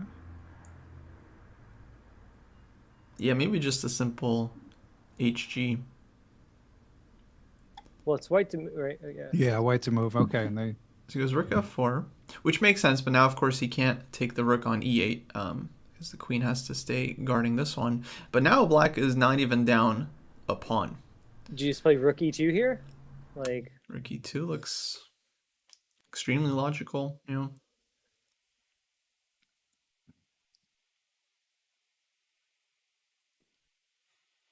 Sure, he was probably just considering like maybe Queen takes F4, Queen E8, and then looking for some mate there. But Rook E2 seems to keep all the yeah, it keeps right. You can't keep the bishop safe, right? Bishop G3 to try to save the bishop and protect F2 runs into a little teeny tiny problem on G2. Yeah. Now everything's just hanging. So yeah, I guess the bishop's not going anywhere. I mean, Queen G3 maybe. Then you have Rook Can't you just F2. play? Yeah, exactly. And Rook F2. Yeah, game over. Yeah. It's nice. Yeah, let's see. Andre, he's looking up at the ceiling, so it's never a good place to. Well, I guess maybe they do, but yeah, I'm not looking at the cams. I kind of. Maybe we should hop over to the Magnus game. I think. Sure. Yeah, this one I think is over, but we'll come back to it if there's any major updates. And then Magnus, let's see. So Artemiev plays bishop f3 here, and now h6. This looks like this is going to be sort of a long positional slog. Yeah, and Espengo did resign in that position, so Nepo is now in the lead. Looks like first game was drawn, so 1.5 to half there. I was hoping, and I haven't given up hope, but again, I'm hoping for some blitz here today, some playoffs. But it's not looking good. Yeah, it's really tough. I mean, yeah, I mean somehow it's always surprising to me, but it's like, they were saying, before the match that Magnus was like a huge favorite just based on the numbers being like a 2860 versus like 2780 or 2770, whatever Nepo was at the time. To me, it's always like surprising. Like, how could you be like a 90% favorite, right? Against someone so strong? But it's like, okay, yeah, those 80 points, they count. They show up. Yeah, in every move. Mm-hmm. they are felt. Yeah, we saw chess numbers in chat the other day, and the she, whoever it is, Tai, yeah, good guy. Okay, yeah, was giving like probabilities and about winning, and I was just sort of like, I assume this is based on like, okay, this is your rating, and then you can calculate it from there. I didn't know if there was something more, more fancy going on, but yeah, I interviewed him prior to the World Championship, and yeah, his model is primarily ELO based. I think he does make some adjustments for the time control, but other than that, yeah, pretty straightforward. Yep. Well, we were commenting briefly. I always thought it's one of these things I've always thought too. I mean, there's so many statistics and so many sporting events, and like it feels like chess is like I'm surprised there's not more, because it feels like it's just, there's so many things you could talk about. But yeah, so it's Yeah, I think Thai chess numbers, he's done a good job sort of identifying a niche that not that many people were covering. Well, it's funny because when he started doing it, I mean, it's something I've thought about. I'm not a statistician, but I'm Right. I'm going to start doing more chess statistics, and Yeah. then but yeah. So kudos to him. I think it's great to see. So I hope he keeps doing it, and yeah, it's kind of It the was cool information to I see seed up. him. It was cool to see him kind of make it kind of into the mainstream recently, because he was kind of just posting numbers for fun, I think, just like making blogs and stuff. And then in the last couple of weeks, you have like Satofsky retweeting him, like Peter Right. Heine, right? He's like Yeah. starting these like fierce debates over whether Ding's chances should, or Levon's chances should be higher or not to get into the candidates. And yeah, that kind of shows that, right, we don't have a lot of people in the world kind of doing this kind of like chess, like journalism type of stuff. That, yeah, they see one guy on Twitter and he's just like, oh, here are the numbers. Yeah. But yeah, it's nice to see somebody pursuing it, because again, I think there is an opportunity there. So yeah, it's nice to see that he's getting some attention, and he's new to me, but yeah, I'm excited to know about him now. Yeah, and you can sign up to have his post emailed to you, which, as I mentioned when I interviewed him, like, even though I'm like a Twitter junkie, so I tend to keep up with people's content, still stuff slips through the cracks. So I always like when someone's content can just be emailed to you every time something new comes out. That's cool. Yeah. Hey, getting a raid from hashtag chess. Shout out to Rebecca and hashtag. Welcome, guys. Welcome. We are covering the semifinals, the MCCT Airthings Masters. We have Artemiev versus Carlsen here. We also have Nepo versus Esipenko in the other match. Sorry, there's no name tags on the stream, but we have PatrickJMT here. He's commenting with us, and National Master Ben Johnson of the Perpetual Chess podcast. So welcome, everyone. Yeah, You gotta tell people Patrick's a YouTube baller. I had to figure it out for myself. Yeah, I think no one here probably cares, but I feel like Patrick is like me. He doesn't like the praise all that much. Again, all the more reason to do it. Watching Squirm as you praise him. Yeah. I appreciate it. I appreciate it. So. Current scores, Magnus is up a point, sorry, Patrick, and Nepo just won his game, so they're both leading by 1. This is game 2 of the match, so current score in this match is 1-0 for Magnus. Yeah, no, that's all I was going to say, so thank you very much. Yeah. But yeah, this feels, I don't know, like, feels equalish at a glance. I mean, White's gotta have the edge, if anyone, right? I mean, that passed pawn is a bit scary, but I assume Magnus won't lose because he's Magnus. That's sort of like the default eval, right? Yeah. Like... Also, the clock is again playing a factor. Oh yeah, I didn't even notice that. Whoa, yeah. Artemiev is down to 44 seconds, and Magnus up over 4 minutes. I do like White's position objectively very much. But the time is an issue. So it definitely feels like Magnus's chances here are not that bad.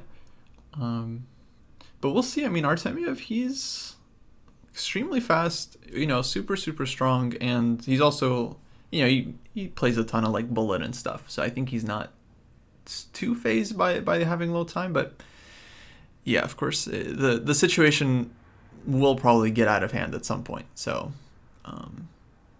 yeah, he's just gonna have to find the right tactics, I think, at some point to win. But it feels like his position objectively is quite nice. Question: why did Magnus put the bishop back on g7? With the bishop on f8, I think it's because of this move d5 from White. I think the problem is that on any kind of e6, then White is probably launching the pawn forward with d6. That was my guess, and then he didn't feel like there was much of a future for the bishop on f8. also structurally e6 is kind of a difficult move for black to achieve. So bishop g7, I think, just to reopen the bishop. King e2, knight d7 on the board. Yeah, I agree with you guys. It feels like if anyone's better, it's white. But I mean, it certainly feels like black is, at least for the moment, solid enough. I mean, I don't see any major immediate issues. Yeah. Do you think that knight's going to c4, or where's that knight going? Well, yeah, f5. Yeah, maybe knight f6 even, just to hit Well, the I'm saying, d pawn. so he played knight d2. I was wondering if that's going to... Oh, sorry, for white. I thought you meant, yeah, knight d2. Yeah, knight c4 looks very, very logical. Rook c4. Okay, same energy. Doing something with that square, at least. Yeah, though if the rooks come off, then I gotta feel like it's much safer for black, because the king can start approaching, and feels like the pass pawn in the center for white is not as strong. Yeah, it kind of makes you wonder why Artemiev went for it, and Magnus didn't immediately take, but I guess since he's hitting the d5 pawn, taking might be in the air still. Yeah, might be forced to. I like this f3 move though. Just kind of showing he's not really afraid of Magnus taking the pawn. He'll play rook c7, knight c4, and just play for the initiative. But Magnus seems to be seriously considering it. Yeah, at this point, I think black is doing better than a couple moves ago. Yeah. So it kind of feels like Artemiev misplayed things, but yeah, hard to pinpoint where exactly. Maybe he could have gone e4 earlier.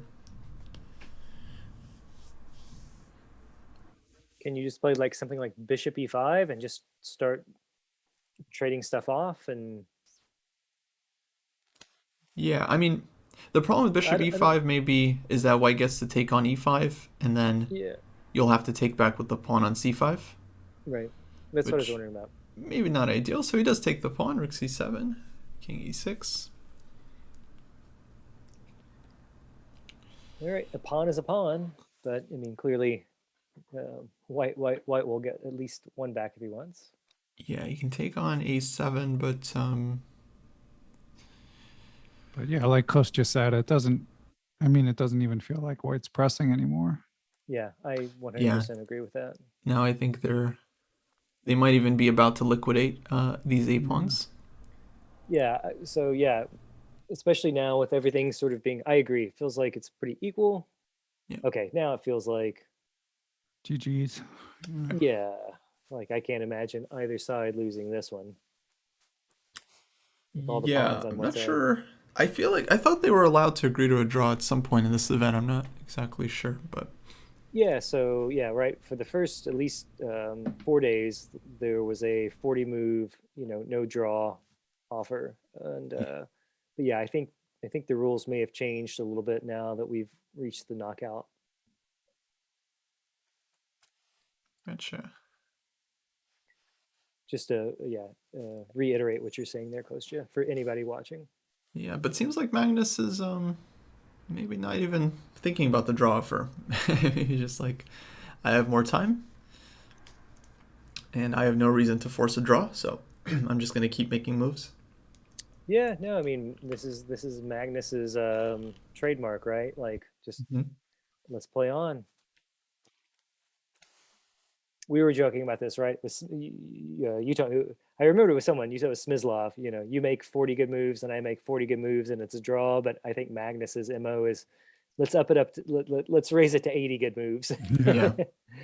So, but this feels like now, especially. And it is, I don't know if it's worth pointing out, if we do go to a bishop in game, Black's bishop is not, it's not going to be controlling the h1 square if that becomes a factor at all. Okay, I mean this is a little weird. I mean he played e4. Of course, he didn't have to give this pawn, but I think he did it with the intention to trade knights and then somehow sack his bishop for black's g-pawn and then dead draw. Then he goes bishop f4. It seems like kind of a hesitation. Now Magnus can keep the knights on the board. He goes h5. Somehow I feel like this game's not over. Yeah, I mean,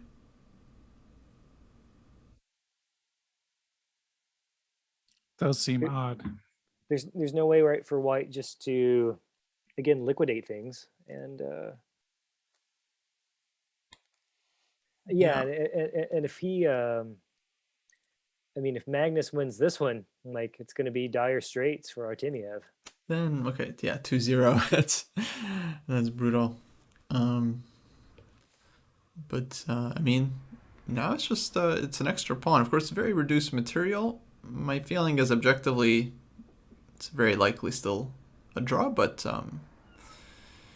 yeah, well, we've been talking about this, I think, throughout the tournament. It's just like, objectively, whatever. If you have a 5% chance, you have a 5% chance. You'll win some of these games, and that's all that counts.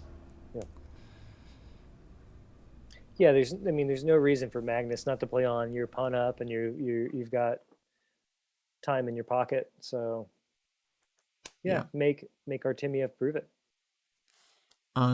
Question: if the bishops are exchanged, is the resulting position?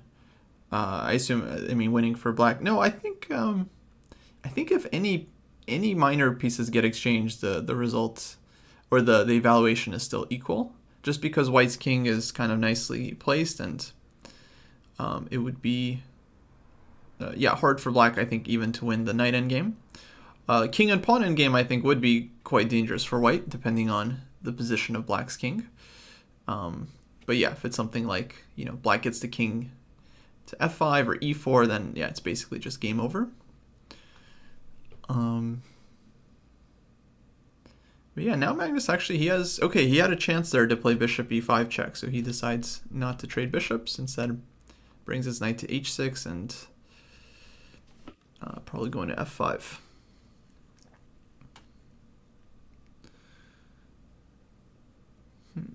Yeah, it feels like this could probably go on for a bit.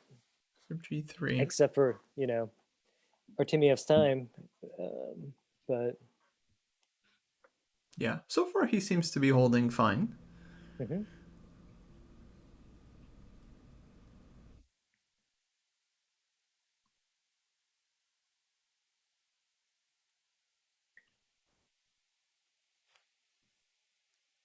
Yeah, so just, I guess, king d4, threatening to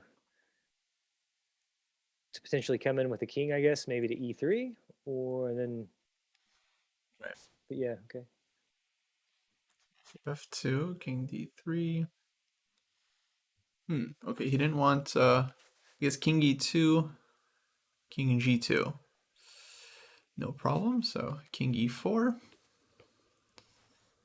Okay, now knight g5 check. That's probably not the way you want to trade off a piece, because black gets a protected passer and that g-pawn is very exposed. So knight d2 check, king f4. Trying to figure out if black actually has like a plan here, or if he's, just kind of fishing. Yeah.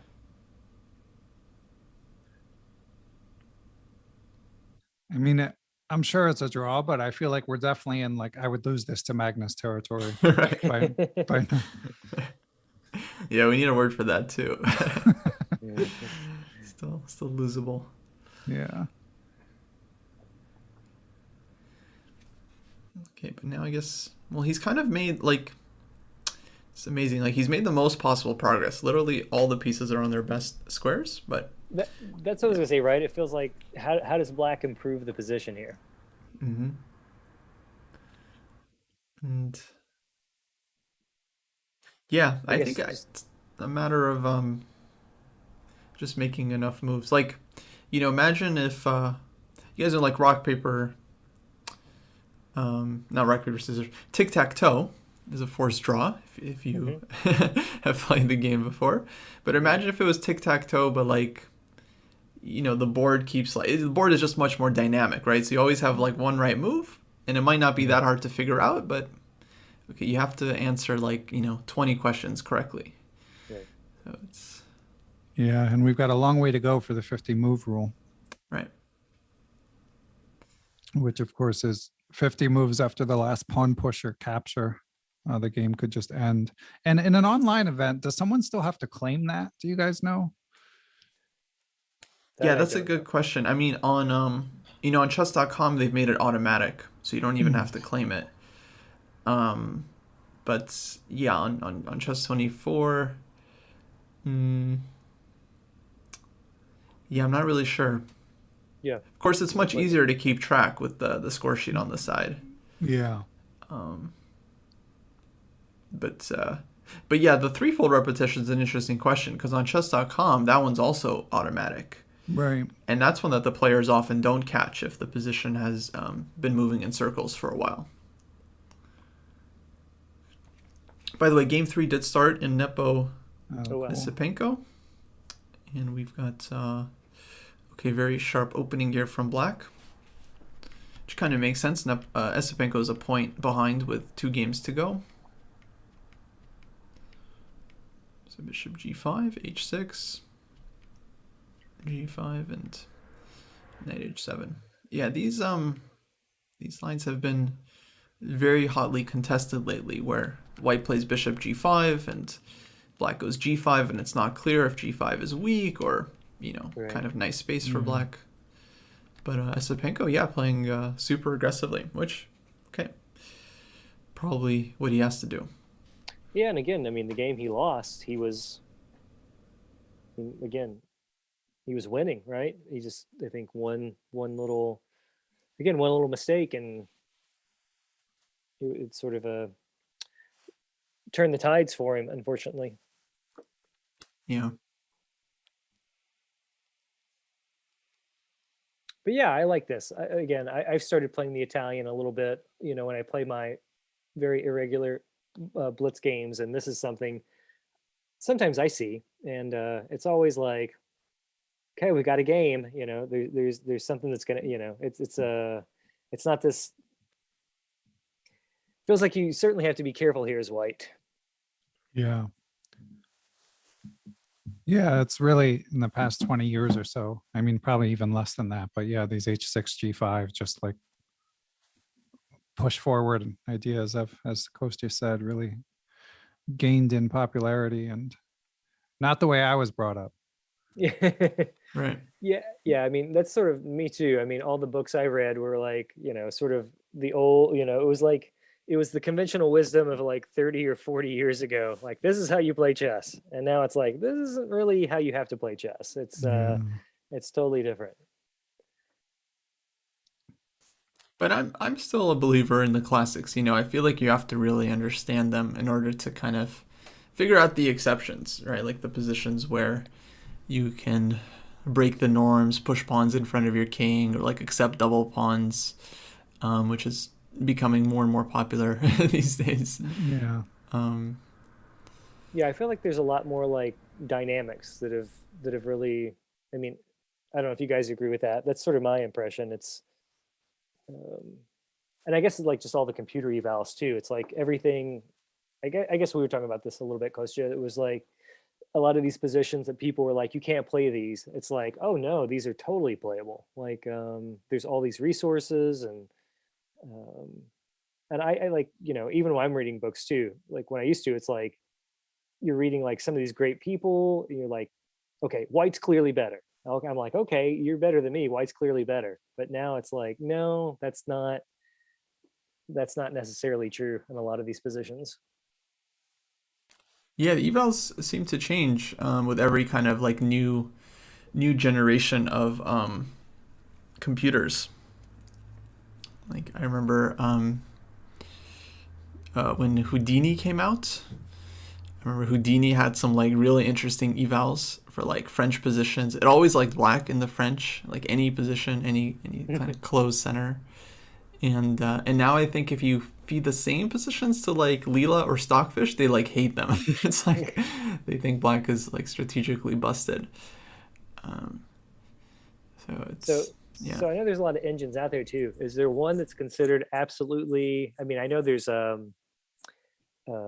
they do like the championships for computers or whatever, programs. Is there one that's considered like this is absolutely without a doubt the best one?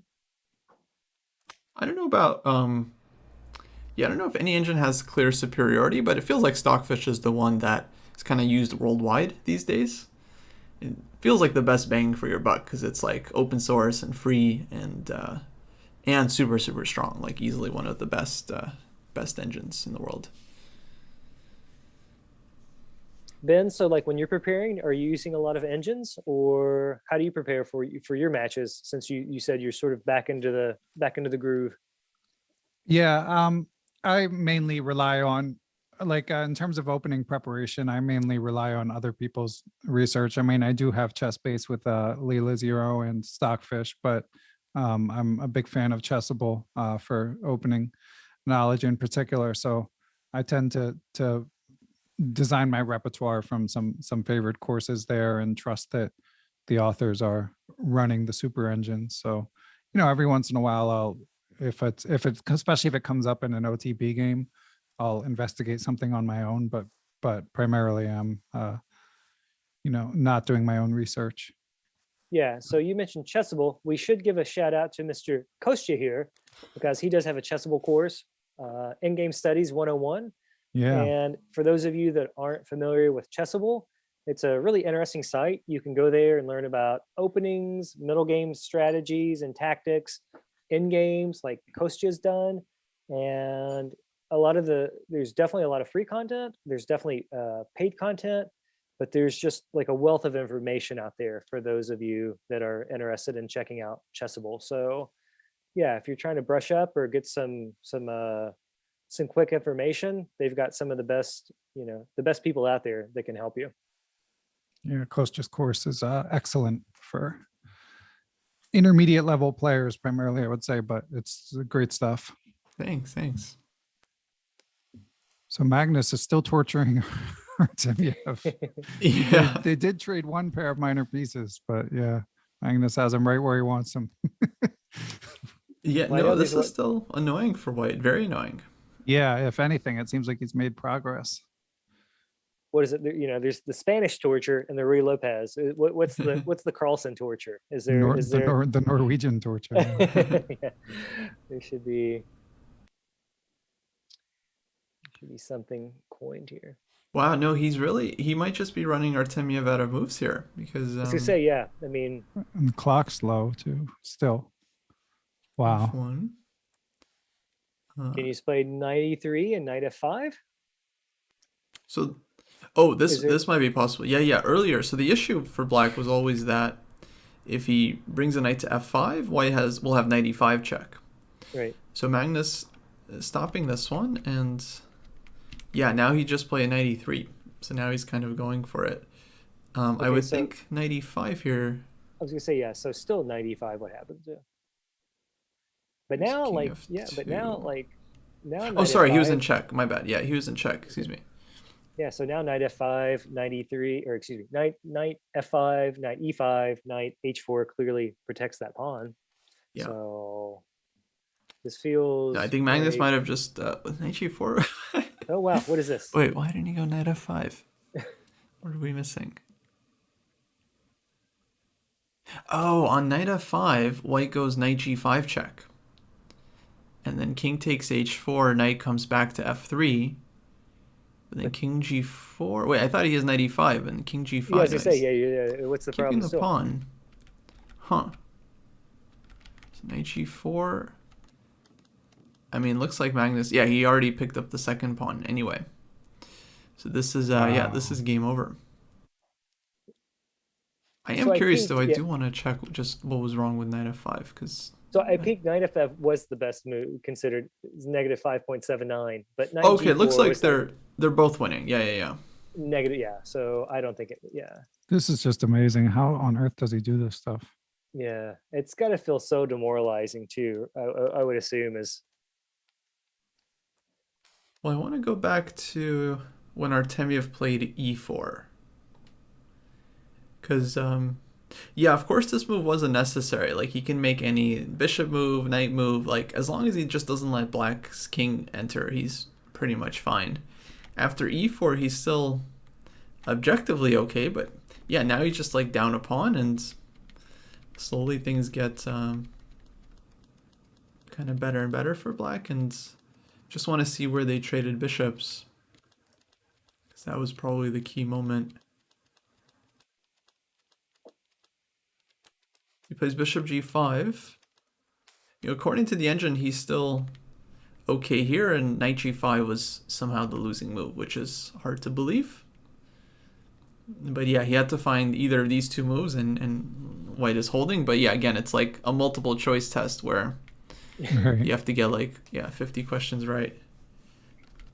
And Magnus finds only winning move, knight d8 in this position.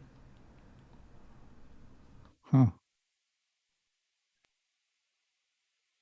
Which I guess the point is that either white's king has to move, as we saw in the game, and then black gets king g4, and that looks really bad. Or because all these squares are covered, he has to go knight h7, and then it looks like black plays knight e6, and then king f3, knight f4 check, and then the king gets to g4 as well. Yeah, very smart though, right? I mean, to spot all this. Amazing. So let's see. They are still playing. So Artemiev hasn't given up yet, but 2 pawns. It's pretty much losing every time. Yeah. Okay. Well, I think Magnus will convert it. Let's go to the other game. Let's see what just happened this one last couple of moves. So Esipenko took on f3, gives up the light square bishop, but he gets knight g5, e takes d4. He kind of gets some material, but at the cost of his light squares. Now Nepo takes on e5. Queen takes e5.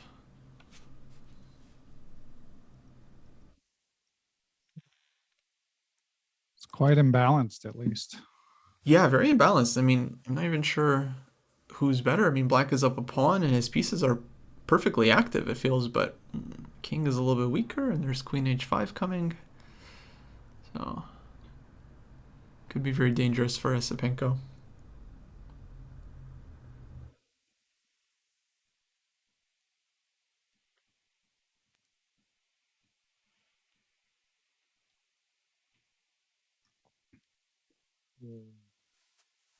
So since you guys watched every game, like what surprised you? Whose play impressed you through the whole tournament? And you can't say Magnus. Oh, for me, it was Vincent Keimer. Yeah. He did really well. He was winning so many games, and he like blew a couple winning positions just because of like time trouble and nerves probably. But he did really well, I thought. Yeah, same thing. I was going to say Vincent, and I think also Eric Hansen played really well, who's, clearly a strong guy, but they were sort of, those two were against this field were, a little, it's strange to call them underdogs, right? They're 2,600 plus, but against this field, and Eric had a great run. And but yeah, Vincent, we were talking about this yesterday. He was interviewed and he was like, I didn't expect to be in the playoffs. He said, I'm kind of surprised myself, to that, paraphrasing, but yeah, he was playing, I mean, both of them were just playing really well. And so yeah, I think those two gentlemen it'd be a tie for them. Yeah. I mean, yeah, Vincent obviously, elite young talent. So, I mean, obviously it's still impressive, but yeah, Eric, I mean, you feel like his level is somewhat established. He's a full-time streamer. Yeah. Like it's amazing to me that he's able to hold his own with these guys. I mean, make it to the playoffs, no less. Yeah, and he was like, especially the first couple days, I mean, he was right at the top. And I think, third, fourth day, he was still in the middle of the pack, but he was never, I think maybe the last day, it could have, there was some slim chance he could have fallen out of contention, but I don't think he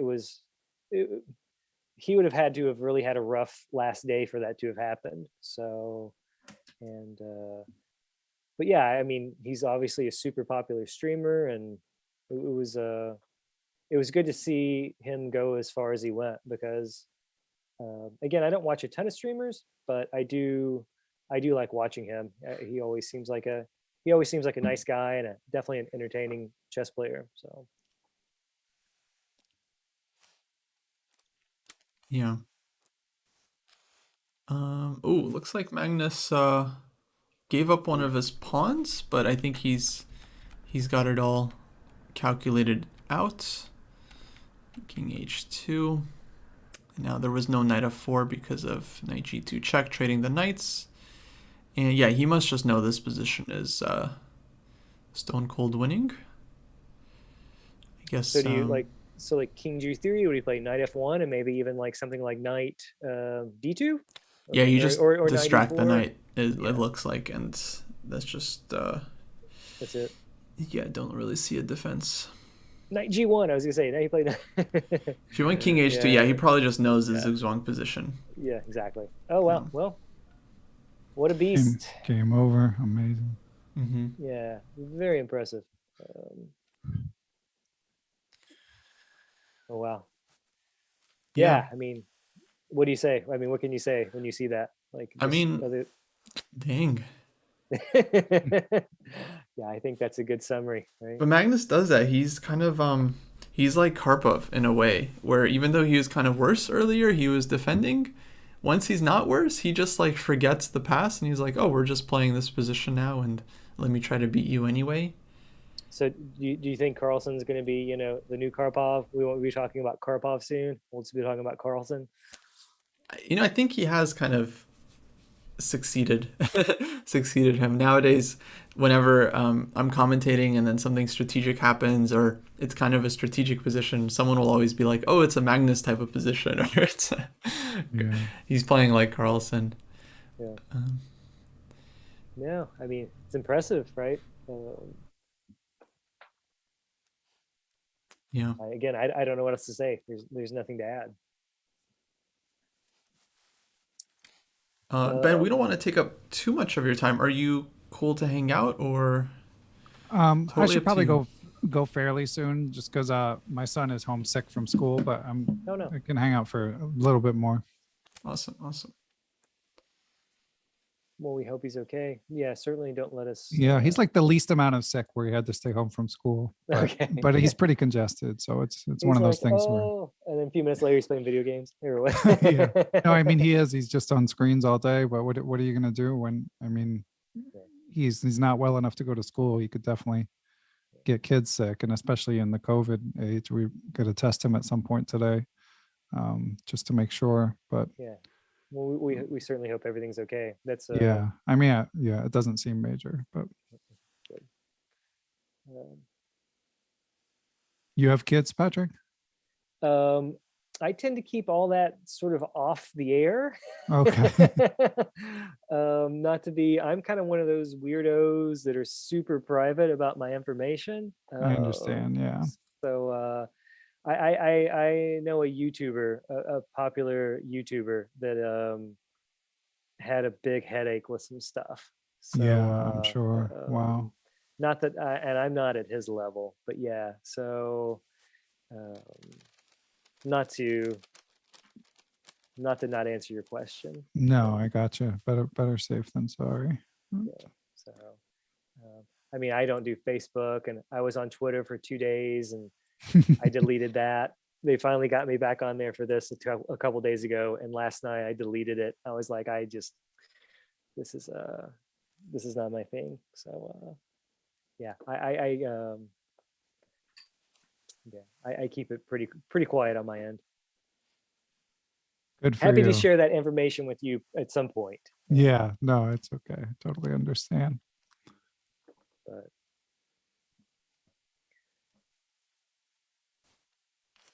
yeah, Mr. Kostya, I'm happy to keep going. If you wanted to take a quick little break, that's okay too. But I'm happy to keep watching the action here. Yeah, I guess it is the top of the hour. Maybe time for a commercial break. Yeah. From our friends at Chess24 and Chessable. Okay, I'll probably say my goodbyes in that case. So yeah, great to chat with you guys. It was fun. Hey, and yeah, I know, like I said, you two certainly know each other, but yeah, it's been an absolute pleasure. It's been nice to meet you, and certainly hope to see you again in the future and connect. And yeah, likewise, for sure. Yeah. And yeah, I don't want to take full credit for Magnus's success, but but definitely, I don't think it was a coincidence that it just cleaned up with me watching. Yeah, you did say the last thing you wanted to see is Magnus Nepo. Well, So he's like, oh, really? well, we were joking, because Magnus just recently signed with Puma, and David Howell was doing some commentary with a tracksuit on, and me and Kostya were joking that we want our tracksuits. So now with all your good luck, I think you should also be getting if we get tracksuits, maybe you should be getting one as well. Well, where's Ivanchuk in all this? The tracksuit king. Yes, we were talking about that too. Exactly. So, but yeah, it's been an absolute pleasure. Thanks for joining us. It's been really fun having you. My pleasure. Yeah, and goodbye to all the viewers. I'm sure people already know, but if you don't, Ben is the host of the very popular Perpetual Chess podcast, which you guys should check out if you haven't already. It's available on all the major podcast platforms, and definitely one of the best things I think in chess media right now. So thank you for that, Ben. Oh, thank you, Kostya.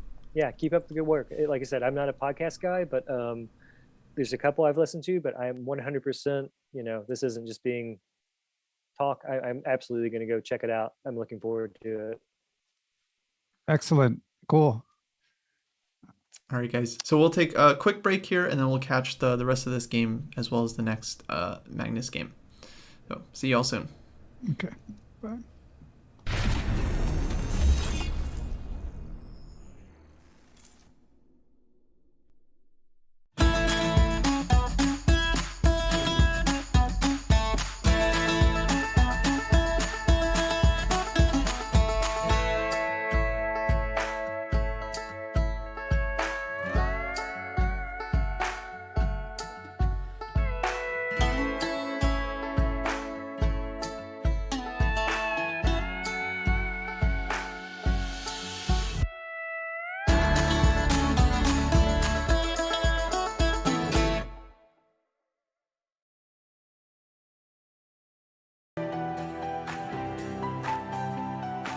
Okay, so let's send a challenge. Here is challenging. Nice graphics, easy to see. What are you thinking about? You're looking how it can be the most painful? Exactly. Okay, fine. That I give him up a phone. He wants to be even rude.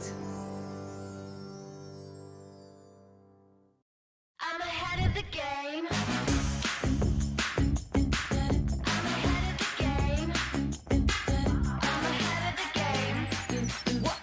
Well, the phone is always ringing. I'm caught up on the line. Got a string around my finger. Remember who am I? I'm a boss and I'm honestly off my rocker. But follow me. I'm ahead of the game. I'm ahead of the game. I'm only ever slinging. I'm working overtime. Got a song and I'm the singer. The melody, the vibe. I'm a prodigy. Logically, I'm impossibly wanted. And they'll remember my name. They'll remember my name. Ooh,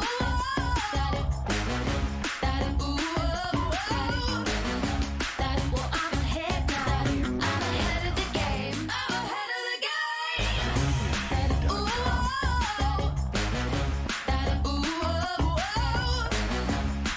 I'm ahead now. I'm ahead of the game. I'm ahead of the game. Well, I'm ahead now. Well, I'm ahead now. I'm ahead of the game. I'm ahead of the game. My name is Sam Shankland. I was the US champion in 2018.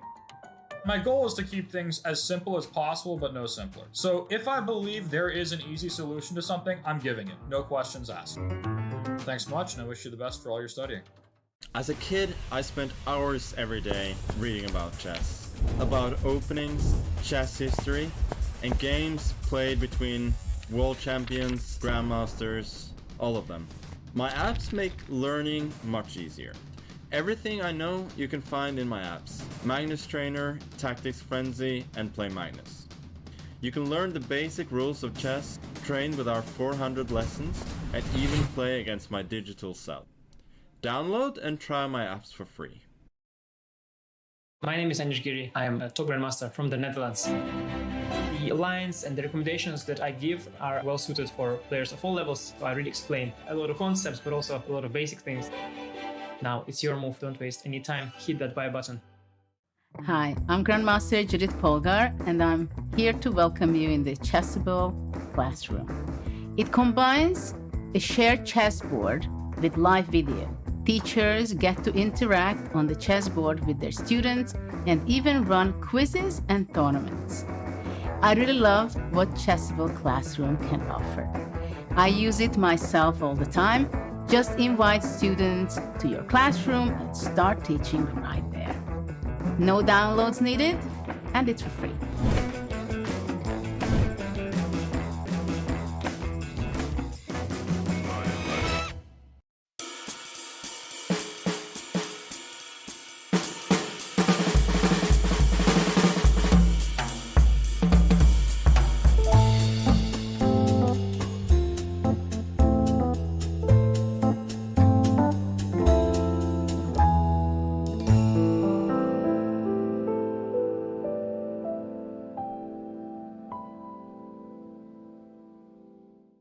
Hi there, it's me, John Chess, inventor of chess. And are you sick of sucking at chess? Well, lucky for you, I have also invented aim chess. Look at this chess puzzle.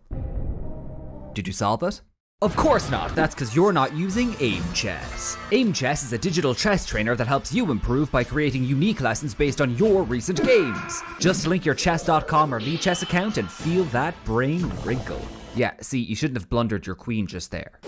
Now I know! Thanks, Aim Chess! Now all that's left to figure out is how that funny horse moves. They even got acquired by that one chess player other than Hikaru, so you know it's good. Hi, it's me, that guy I just mentioned, and I am the best chess man in the world. But thanks to Aim Chess, I also have a girlfriend now as well. This could be you! Personalized training, game reports and analysis disease, study plans, thick, luscious hair, intuition builder, all this and more available on Aim Chess. Hello? Courtney, did you know that Aim Chess users improve their ratings 43% faster than average? What? So what are you waiting for? Join Aim Chess today. Links will be somewhere, probably. I don't know, I just made the video. Aim Chess. Sign up now and get 50k silver and 2 free months off your VPN. Now that's what I call a Queen's Gambit. That's so fucking dumb. Aim Chess. For when you aim to chess. That's their slogan. It's what they say. Ready, aim, chess. That's another. Look, just sign up for Aim Chess, okay? Just, come on, literally, why not? Alright, just stop being a dick for like 5 seconds and just go, alright? Jesus Christ. Hey folks, I'm International Master Kostya, and I'm really excited to be presenting my first ever course for Chessable. I've been a big fan of Chessable for many years, and I'm often recommending a lot of the courses to my students. So yeah, it's a real pleasure to finally be previewing my first course for this platform. So this is Endgame Studies 101. And let me just make it clear right off the bat that this is not your typical endgame course. We're not going to be looking at specific rook endgames or looking at high-level examples of endgame play. Instead, this course is all about endgame studies, which, if that's not a term you've heard before, an endgame study is basically a composed puzzle, typically featuring few pieces on the board, where the solutions tend to be quite elegant, if not even artistic. Now, endgame studies are generally designed to be quite tricky. The solutions are rarely straightforward. But the point in solving studies is that they can be... What's up, guys? We're live. Things are happening quick. Let's see. So let's go back. What happened in this game? Is Nepo winning now? I mean, it looks very dangerous. Yeah, I was getting excited here. I was distracting Kostya. Takes D1. I mean, yeah, it looks like Black's king is just very, very open. And Andre is hugely down on time. Nepo seems very again, tired. I right. got the player cams up for the audience now. We were joking that Nepo shouldn't get 15 minutes, per game. He should just get 15 minutes, and whatever he's left with at the end of that game, maybe he should carry that over to the next game and carry that over to the next game, because he's just moving so quickly. Yeah, I really want to know how much time he has. I want to see those stats. Oh, queen takes e4. Very nice. Okay, Man, I'm just even trying to tactics. But yeah, let's see the stats of the total time that Nepo has had at the end of each game. So for this game, he would have gotten 9 minutes. We've missed it. This one's over. Yeah. Oh. Takes. Check. And I think that probably took him all of a tenth of a second to spot. Yeah. Yeah, he probably saw it on Rook takes d5 already. I'm kind of surprised because I'm looking at the eval again. I don't know if it's correct, but at this point, before 94, it's saying it's basically equal. I mean, white has a little bit of an advantage. And again, I know. We keep talking about and that's not directed towards you. The eval can say one thing, but yeah. I'm just shocked that that he missed this this little tactic with 94. Yeah, he must have just again, maybe it. not. He was down to seconds, so again, that's not. Yeah, clear. He was under a minute. I mean, yeah, it looks like a very tough position. Yeah, to my eyes, I would think that black is just losing here, just because down a pawn, king is weak. But yeah, okay, probably he had some way to keep fighting, 96 or something. I'm not sure. And yeah, again, I'm peeking over here. I'm going to peek. Queen G. I don't know. It looks like something not quite natural. Yeah. Queen G6. Or excuse me, Queen H6, Queen G5, takes, Bishop H7, then Rook G5. Oh, so, I see. Allowing white for this. Yeah. Go for this Rook endgame. So I guess just going up into the endgame. Yeah, exactly. So, but. So wait, that means Nepo has. That's it, right? He's done. Yeah, 2.5 half. Done. He's done. Yeah. They drew game 1, and then he won both games 2 and 3. So he's on to the finals. Down to. So Artemiev has to win the last, not just a game on demand. He's got to win 2 games on demand. And this may be our shortest day. I think it will be, yeah. I mean, you're hoping for a tiebreak, but... I know. I don't think it's going to happen. So, right. Man, yeah. Imagine having to beat Magnus twice in a row. First game with black, too. It's not the prospects that one would be excited about, and especially after that last game. I mean, Artemiev has to feel a little demoralized. Right. Yeah, because psychologically he had already resigned himself to the draw because he was pushing. He was better. He was probably thinking, "Oh, this is my chance. I can strike back, beat Magnus, etc." Then, okay, things go wrong. Magnus ends up holding the position. He's like, "Ah, darn, it's a draw, but whatever. I'm down 1 point. I still have 2 more games to try and, come back." And then all of a sudden Magnus keeps playing. He's like, how do I force a draw? Oh, let me just give this pawn. Looks like dead draw. Ooh, not so simple. All of a sudden, oh my god, I have to hold this now. I have to hold this against Magnus. Why am I pawn down? Why did I give up that pawn? He's probably been kicking himself for 15 minutes straight because he had to defend that position. And then he ended up losing it. And he's just like, oh my god. It's just the worst way to lose a game, I think. Yeah. But again, I think Magnus was finding. I mean, he was working his magic. Yeah. I mean, he was just finding some. I was gonna say I don't think most of us would find it, and clearly that's sort of redundant because that's why he is. If we could all find these, we would all be world champions, or he wouldn't be one, right? We would all be there together at the top. And yeah, Magnus definitely kind of the best in the world at kind of putting pressure and trying to grind out the win. Though that one, I gotta say, I feel like a little credit to Artemiev is due. Not in a good way, if you know what I mean. He kind of made things harder for himself than they had to be. And it felt like even Magnus was, at what point, he pretty much looked like the game was over. Okay, we're going to shake hands, agree to a draw, and then somehow, yeah, it just didn't happen. Yeah. I mean, the clock was always in Magnus's favor, which I would assume too, when you're playing somebody of his strength, like if you were playing somebody that was like much less, you'd be like, I trust in myself. But it feels like when you're playing, I assume when you're playing somebody like him, you're probably like double checking and triple checking, and like you're probably like being like extra, I would assume you're being like extra cautious. I don't know. Maybe you're spending a little more time than you would with in a position, you could take the same position with people of different strengths, and I don't know. I could see how you could easily get in time trouble against somebody like that. At least for me, I would be like, oh, I'm going to spend some extra time. Maybe I'm missing something. But I'm not sure. Right. Yeah, always so tough. I mean, that's the psychological pressure that stronger players have.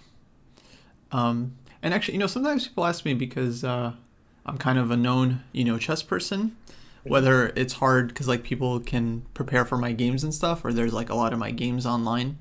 But I feel like I get a little bit of an edge too, because it might be a little bit intimidating as well. So it kind of makes up for it. And if I get into trouble, I'm more likely to kind of save the position because, if I'm playing like a lower rated player, they might be a little bit nervous. They might like offer a draw or something in like a better winning position. And yeah, I kind of get some privileges from being a higher rated player. Yeah. I had a friend a long time ago. He was in a tournament and he was playing somebody much higher and was just crushing out of the opening, but he took the draw. And based on like, I'm playing the stronger person and I've got a draw, let's just do it. I was like, oh, you should have crushed him. And he was like, I would have lost in the end. I was like, that's not the spirit. You could have done it. So yeah, it's interesting how, but I mean, you earn that respect, right? It's not like it just fell in your lap. Yeah, of course. By the way, I saw you in the chat asking about Levitov chess. I just want to mention, yeah, that's a great YouTube channel. That's new to me as well. Yeah, I mean, I think it's mainly a Russian channel, but they also have an English version where they take a lot of their interviews and they add subtitles and stuff and they translate them.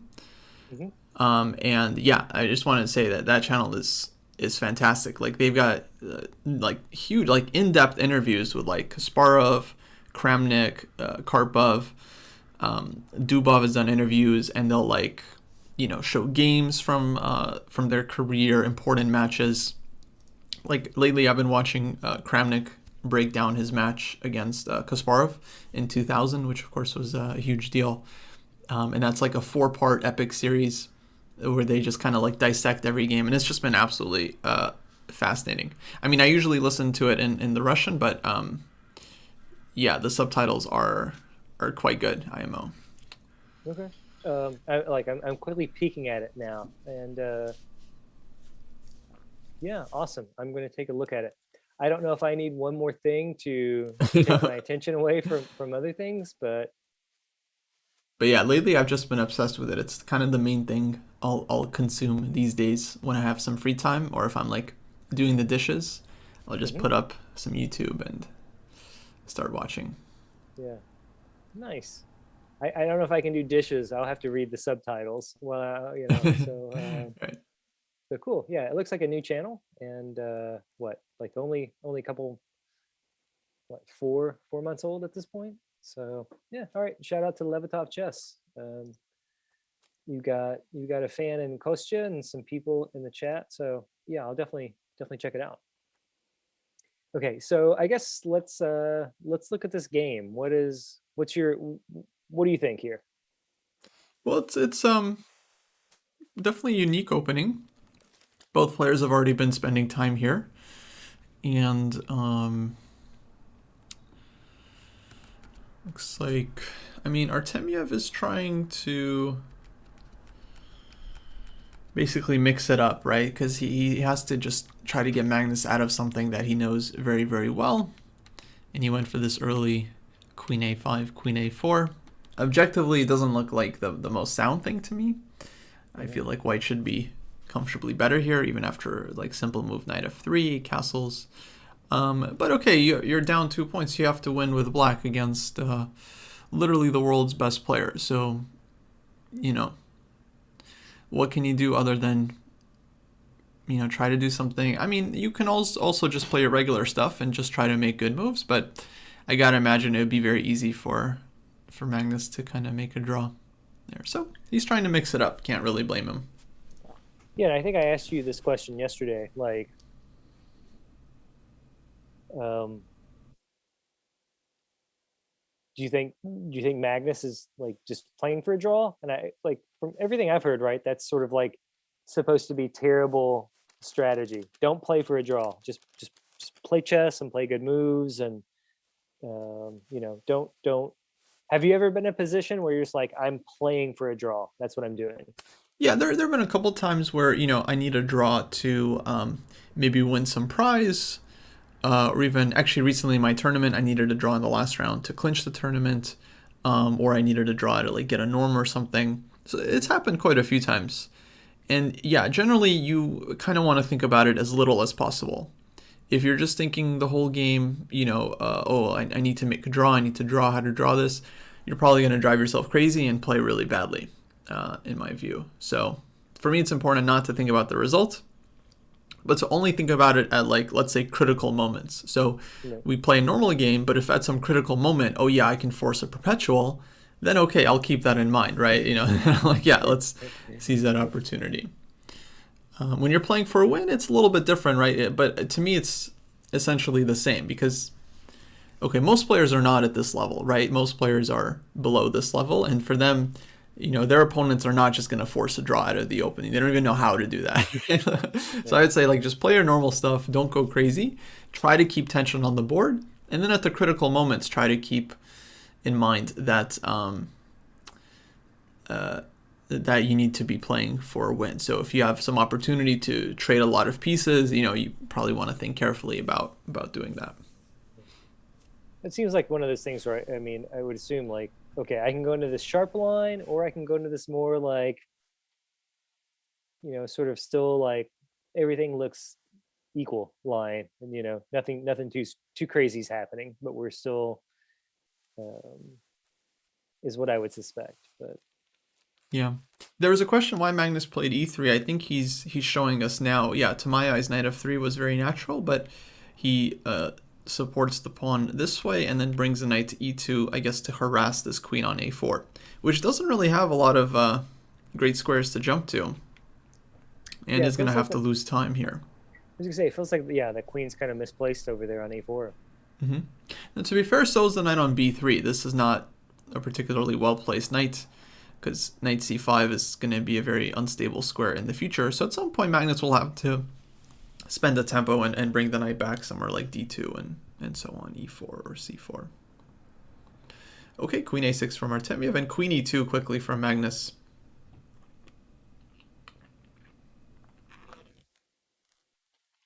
And I don't think this is Magnus playing for a draw, like trying to trade queens. I think he generally thinks this is the best move in the position because, well, otherwise he can't castle, and the endgame looks kind of pleasant for white. Nice space advantage in the center. Okay. Yeah, it's already kind of feeling like, I don't know.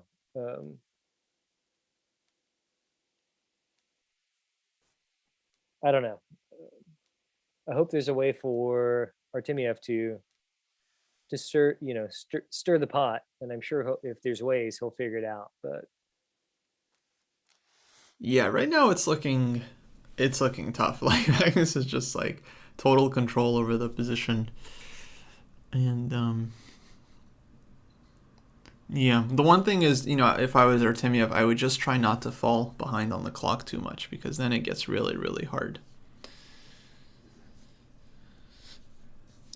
Yeah. Sorry, like some funny Twitch chat. I don't know if it's worth discussing. I'll leave it out. Okay, so Gémois. Okay. I'll have to take your word for it, but I want to see it.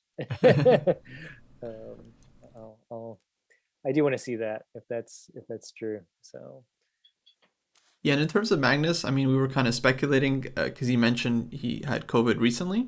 That for first couple days he wasn't feeling his best, especially after the first day. He only scored like 1.5 out of 4. right. But yeah, last 2 days I think he's just been in good form pretty much. Yeah, he's definitely bounced back. I mean, after his day one. Yeah, or let's say like So- normal form for Magnus, you know. Yeah, which is normal. 2865. Yes, normal form sounds pretty good, right? Yeah. But yeah, I think we're heading towards what Mr. Ben Johnson, and I don't think any of us necessarily wanted, but I don't know. It'll kind of be fun. Oh, you know, I to should see have a mentioned little- that. I really don't mind the World Championship rematch. In fact, I think it's kind of special. Like whenever Okay, Magnus plays Anand, Caruana, or Karyakin, to me it's kind of like a relic. You know, it's a nice thing.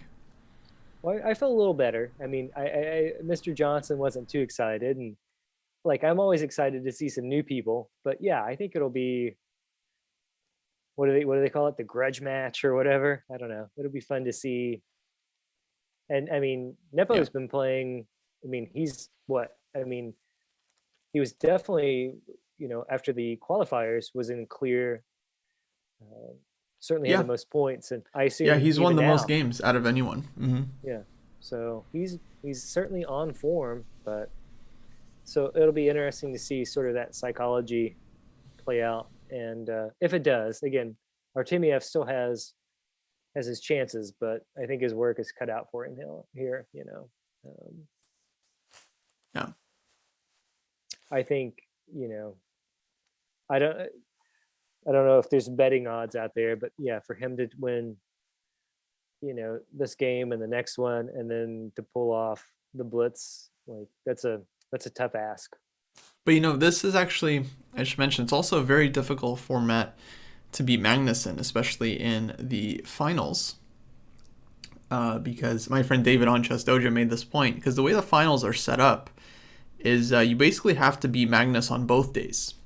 So it's not enough to beat him on one day of the finals, because then he can still win the second match, and then he'll probably beat you in the tiebreak, right? Because he's Magnus, and his tiebreak skills are super good. So in order to beat Magnus in the final, you have to win one of the days and then draw the second day, or win the second day as well, which, yeah, as they say, lightning can strike once, but it doesn't always strike twice. So that's International Master David Pruis. Is that his name? Yeah. Yeah. So I was watching you guys on Chess Dojo. He seemed yeah, so shout out to him. He seems like also I enjoyed listening to him talk. I guess I'll just say it that way. He was fun to listen to. Yeah, he's great. And if you haven't watched Jesse yet, I would recommend Jesse as well. Grandmaster Jesse Cry. So maybe give his full name so people know. Yeah. Oh yeah, Grandmaster Jesse Cry, who's also on the Dojo channel on Twitch. And he's great. He's got a lot of personality. Yeah, he's also very interesting. Yeah, I remember, like I said, to give away my age, I remember like when he was like the second, or he was one of the, it had been a long time since USA had a GM, and I think Tal, I still don't know how to pronounce his name. Tal Shaked, Shaked, Tal Shaked. Right, Tal Shaked, I think. I remember Shaked is how you pronounce it, but I remember when Jesse Cry got his GM title, I was like, oh, so cool.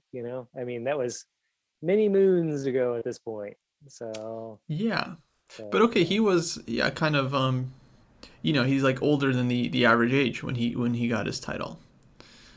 Ben Feingold as well. Yeah. So they're kind of, I hope, inspirations for the adult improvers. Yeah, it's interesting when I talk to people that don't play chess.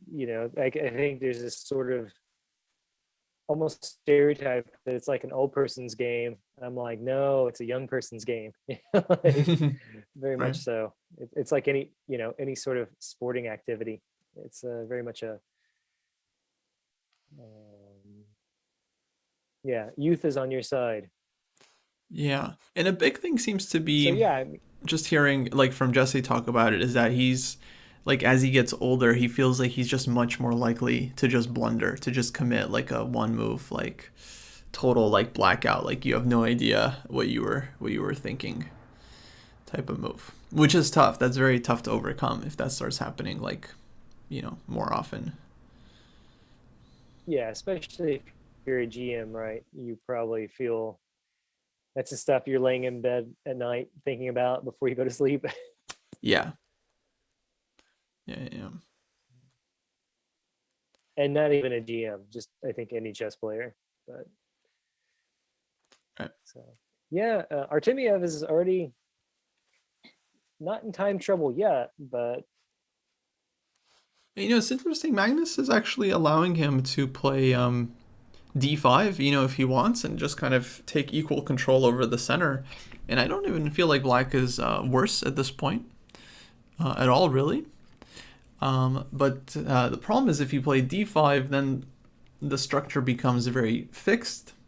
And yeah, it becomes that much harder to play, to kind of create any dynamics in the position.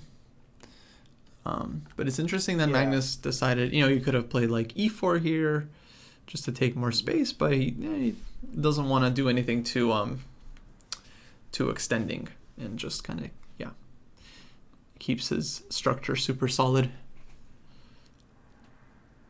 yeah, I saw his comments against Liam yesterday, in that last game, and they were like, "You're probably you're winning." And he said, "Yeah," he said, "but I don't care." He said, "Just qualifying to go to the next round is much more like I probably was, but why? Like all I need is a draw, and that's all I care about." And I think that's 100% reasonable. Right. I mean, that's what I would have done too. If I've got a forced draw in that situation, yeah, maybe it's a win, but who cares? Let's just go to the next phase. Yeah, I mean, if you see the win, great. But if not, then what's the point? You're still qualifying for the match. Like it really makes very, very little difference considering, FIDE ratings aren't involved or anything like that. I can kind of understand because like in in the World Cup, they often play like way down in round one. So Magnus will play someone who's like 2,400 or so. And there I can kind of get it because they often win the first game, and then the second game it's like they can just make a draw if they wanted, but then they lose some rating points. So they often try to win the second game as well. Right. And certainly, for this format, there's again $750 for a win. If there's a draw, they each get $250. And but yeah, I don't think Magnus was worried about that extra. That little bit of extra cash. I'm sure he's much more like, let's just qualify. Yeah. I see Magnus right now. He's very, very casual. He's just leaning back. He looks like he's just like surfing the web, doing his own research. I haven't been watching it. Yeah, he's. I see him now. Maybe he's got something else up in the corner that he's watching. playing something else on the side. Yeah, maybe. Yeah, he looks very comfortable. Yeah. That's funny. I'm gonna pause it, otherwise I'll keep watching it. I'll just watch that. Watch the cameras. Yeah, I mean, Artemiev is getting himself in, I feel like a bit of a pickle here. I mean, with almost 2 minutes against 10 minutes, like, I mean, even if you find yourself, it needs to be like 100% winning, or Magnus is going to fight back. Yeah. No, I mean, I think if it was a normal game, he wouldn't be down this much time against Magnus. It's just because, he has to win. Right. Excuse me? Excuse me. It's my daily. I think I sneeze once per day. I was gonna say, I think you've got one per day in you. So, well, again, we were talking about betting earlier. We'll have betting odds. We'll post you sneeze today or not. Funny. But, Yeah, so I'm okay. I was gonna say, yeah, I mean the eval like it likes black. No, okay, take I that think black back. is fine. I Take a think second to it's, catch up. yeah, Say, just very, very close to equal here. The problem is it's hard to create imbalance, even though it's like only two pieces have been traded, the queens and the c pawns. Everything else is still on the board, but because the structure is symmetrical, it's really hard to achieve anything. yeah, that's what I was gonna say. How does black, Artemiev really mix it up in this position? And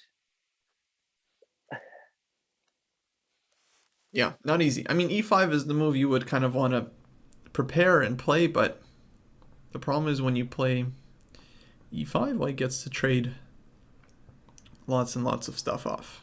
right. And then eventually you're just left with this pawn on d5. I was gonna say, yeah, then you got that pawn on d5. Even go here. Even though it feels like, again, perfectly reasonable position for black, I don't think white is better here. Just hard to create something. And he does go e5. And we'll see what Magnus does. He takes the knight. Yeah, again, just to reiterate what you're saying, yeah, I don't think anything's wrong with black's position, but he's got to create winning chances. Yeah. And yeah, stuff starts getting traded off. Very, very hard. And he's down to a minute, so Magnus would have to blunder really badly, I think, to mess this up.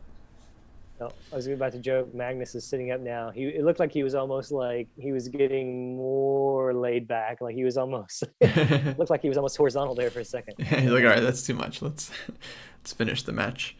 Yeah.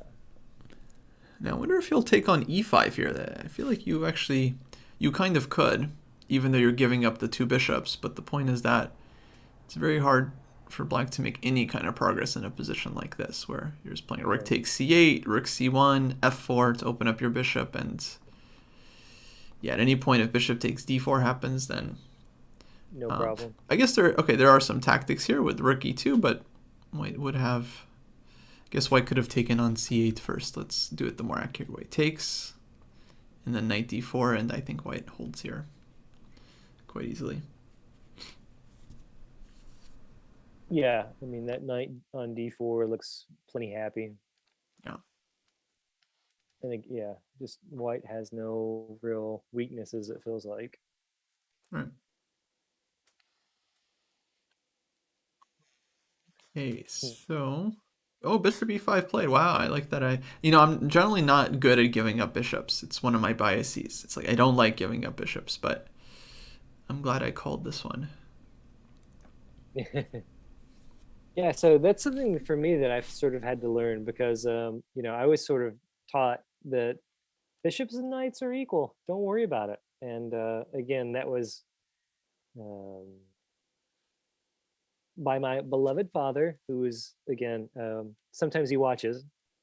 Maybe not the, we had fun and we played games, but, not a professional chess player. And it took a long time for me to sort of let go of that belief that, okay, maybe bishops are a little bit better. And I remember even like, I think Anand doesn't he sort of have he's sort of like, nah, like I'll take a knight over a bishop. Isn't that sort of his MO?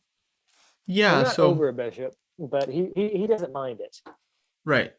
Yeah. Vichy, Naka as well. They definitely favor the knights more than other players of their level do, just in terms of their style. I think it's a matter of taste for them.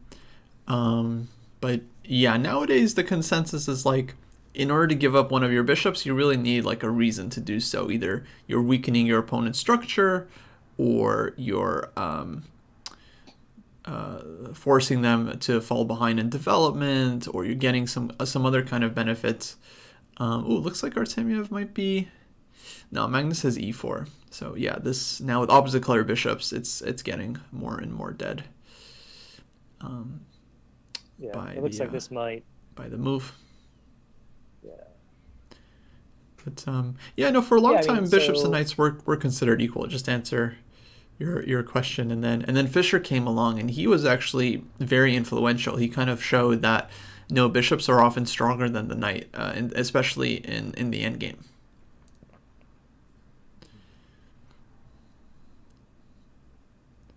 Yeah, and we always talk about this point system, pieces have certain, again, generically, again, a pawn is worth 1, rooks are 5. Yeah, so I've started sort of, knights are 3 and bishops are maybe usually like 3.5, a little bit extra. Mm-hmm. But again, it's very clearly depends on the position. Yeah. Now Magnus here is calculating. I mean, e4 again is like the safe move, but oops, I imagine he is kind of considering the more concrete king d3, because here you force black to take, and then maybe he has some ideas here like rook c7 or f4 or both, bishop d5. So he might just be trying to calculate and force simplifications this way.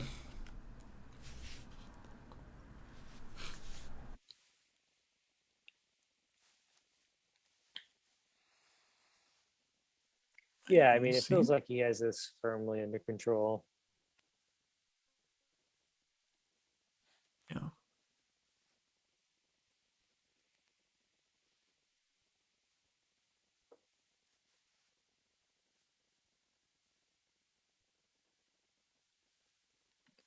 Still thinking, no?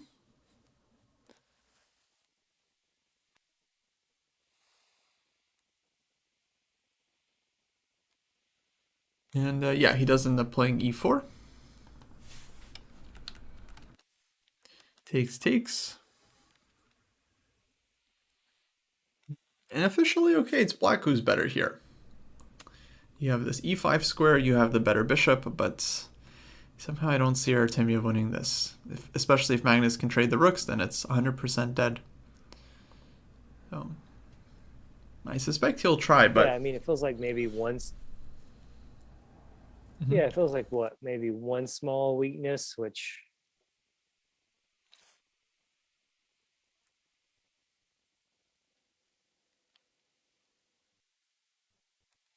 Yeah, but nothing special. Now king f3. I think maybe Magnus wants to put the bishop on d5. Yeah, bishop f1. And then this bishop on d5 is just kind of a dominant piece. Yeah.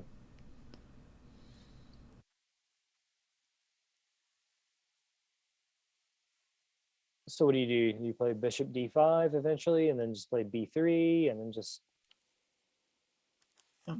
You just sit on the position, you Just put some kinda- pressure on f7, you look at your opponent, you're like, okay, what do you want? Like, what do you want to do here, buddy? Yeah, you just kind of sit and wait. Yeah. Yeah, Artemiev is down under 30 seconds. That's not... Yeah, very tough spot. It's not where you want to be. Yeah, and again, just to say it again, like I don't even like, how do you even like mix up this position as black? Like,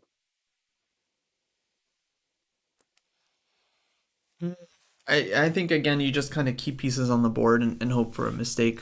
There are plans for black. For example, you could go f6, g5, maybe g4, and just pretend like you're taking space and doing something. Start bringing in the king to g5, playing for some h4.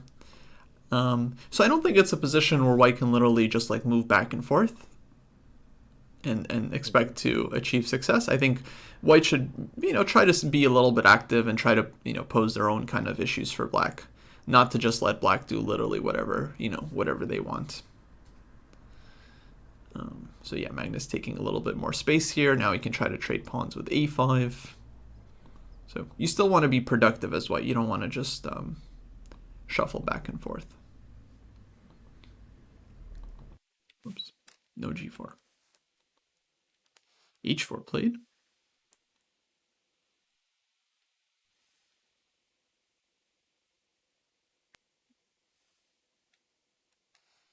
King g7, rook d8. yeah, so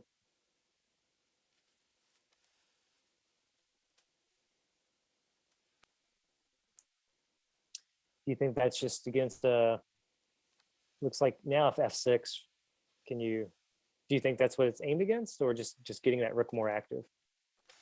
I think just getting the rook more active, but it also gives black something to think about, right? Not to play f6. of course, from Magnus's point of view, he'd be happy to just, repeat the position and call it a day. Yeah. Okay, now bishop b5. Yeah, now he's going for rook d7 or rook e8. So he's really, gunning for the rook trade.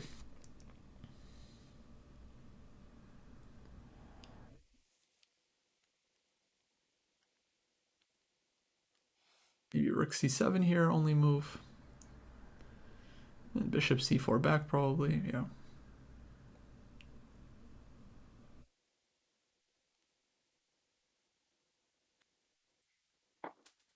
Yeah, it just feels like it's almost impossible for this rook to get active, and it feels like white should be just fine on the king side. Yeah, and that's it. Okay, Artemiev has given up. Repetition. Of course, he had 10 seconds there, so can't really blame him. And Magnus advances. He looks happy. Yeah. No, I'm just kidding. This is like him. We're Just gonna get no emotion. I'm sure he's happy though, right? I'm sure he can't be disappointed. But yeah. All right. That looks like it wraps up day one. Nepo beat Esapinko. Nepo had 2 wins and 1 draw, which is enough because we're just again going out of 4.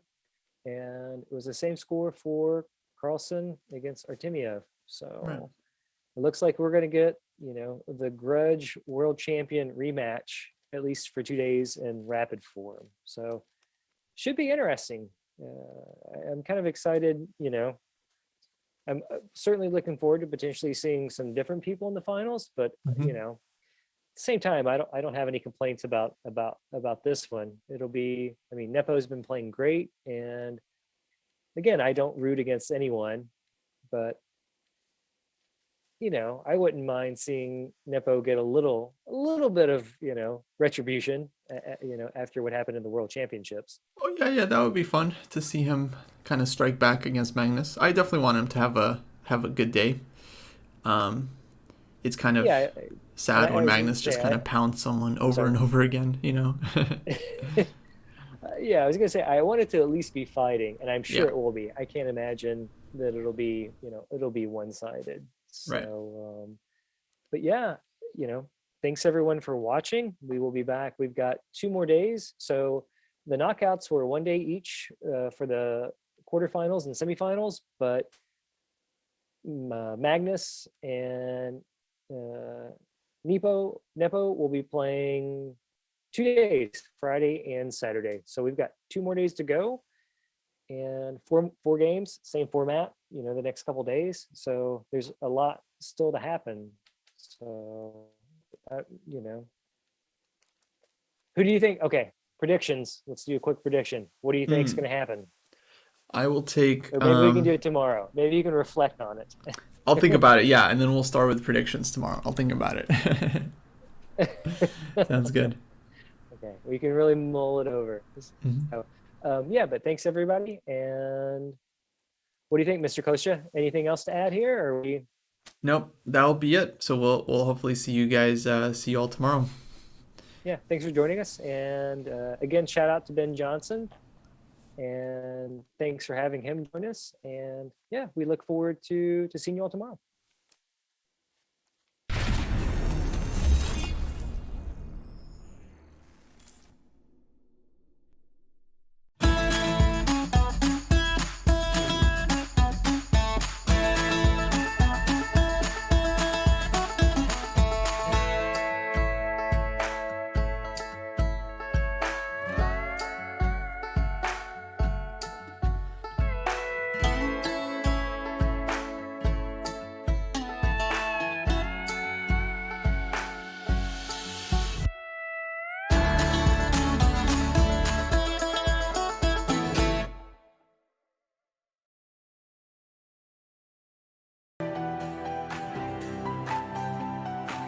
Okay, so let's send a challenge.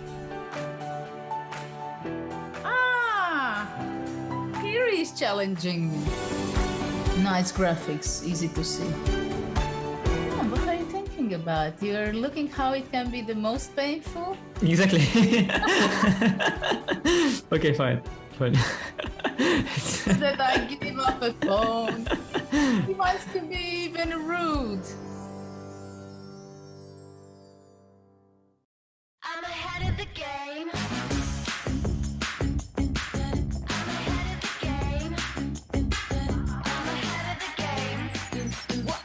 Well, the phone is always ringing. I'm caught up on the line. Got a string around my finger. Remember who am I? I'm a boss and I'm honestly up my rocker. But follow me. I'm ahead of the game. I'm ahead of the game. I'm only ever slinging. I'm working overtime. Got a song and I'm the singer. The melody, the vibe. I'm a prodigy. Logically, I'm impossibly wanted. And they'll remember my name. They'll remember my name.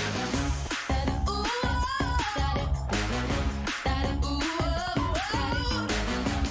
well, I'm ahead now.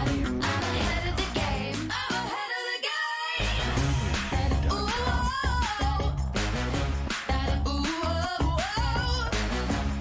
well, I'm ahead now. I'm ahead of the game. I'm ahead of the game. Well, I'm ahead now. Well, I'm ahead now. I'm ahead of the game. I'm ahead of the game. My name is Sam Shankland. I was the US champion in 2018. My goal is to keep things as simple as possible, but no simpler. So if I believe there is an easy solution to something, I'm giving it. No questions asked. Thanks much, and I wish you the best for all your studying. As a kid, I spent hours every day reading about chess. About openings, chess history, and games played between world champions, grandmasters, all of them. My apps make learning much easier. Everything I know you can find in my apps. Magnus Trainer, Tactics Frenzy, and Play Magnus. You can learn the basic rules of chess, train with our 400 lessons, and even play against my digital self. Download and try my apps for free. My name is Giri. I am a top grandmaster from the Netherlands. The lines and the recommendations that I give are well suited for players of all levels. So I really explain a lot of concepts, but also a lot of basic things. Now it's your move, don't waste any time, hit that buy button. Hi, I'm Grandmaster Judith Polgar, and I'm here to welcome you in the Chessable classroom. It combines a shared chessboard with live video. Teachers get to interact on the chessboard with their students and even run quizzes and tournaments. I really love what Chessable Classroom can offer. I use it myself all the time. Just invite students to your classroom and start teaching right there. No downloads needed, and it's for free.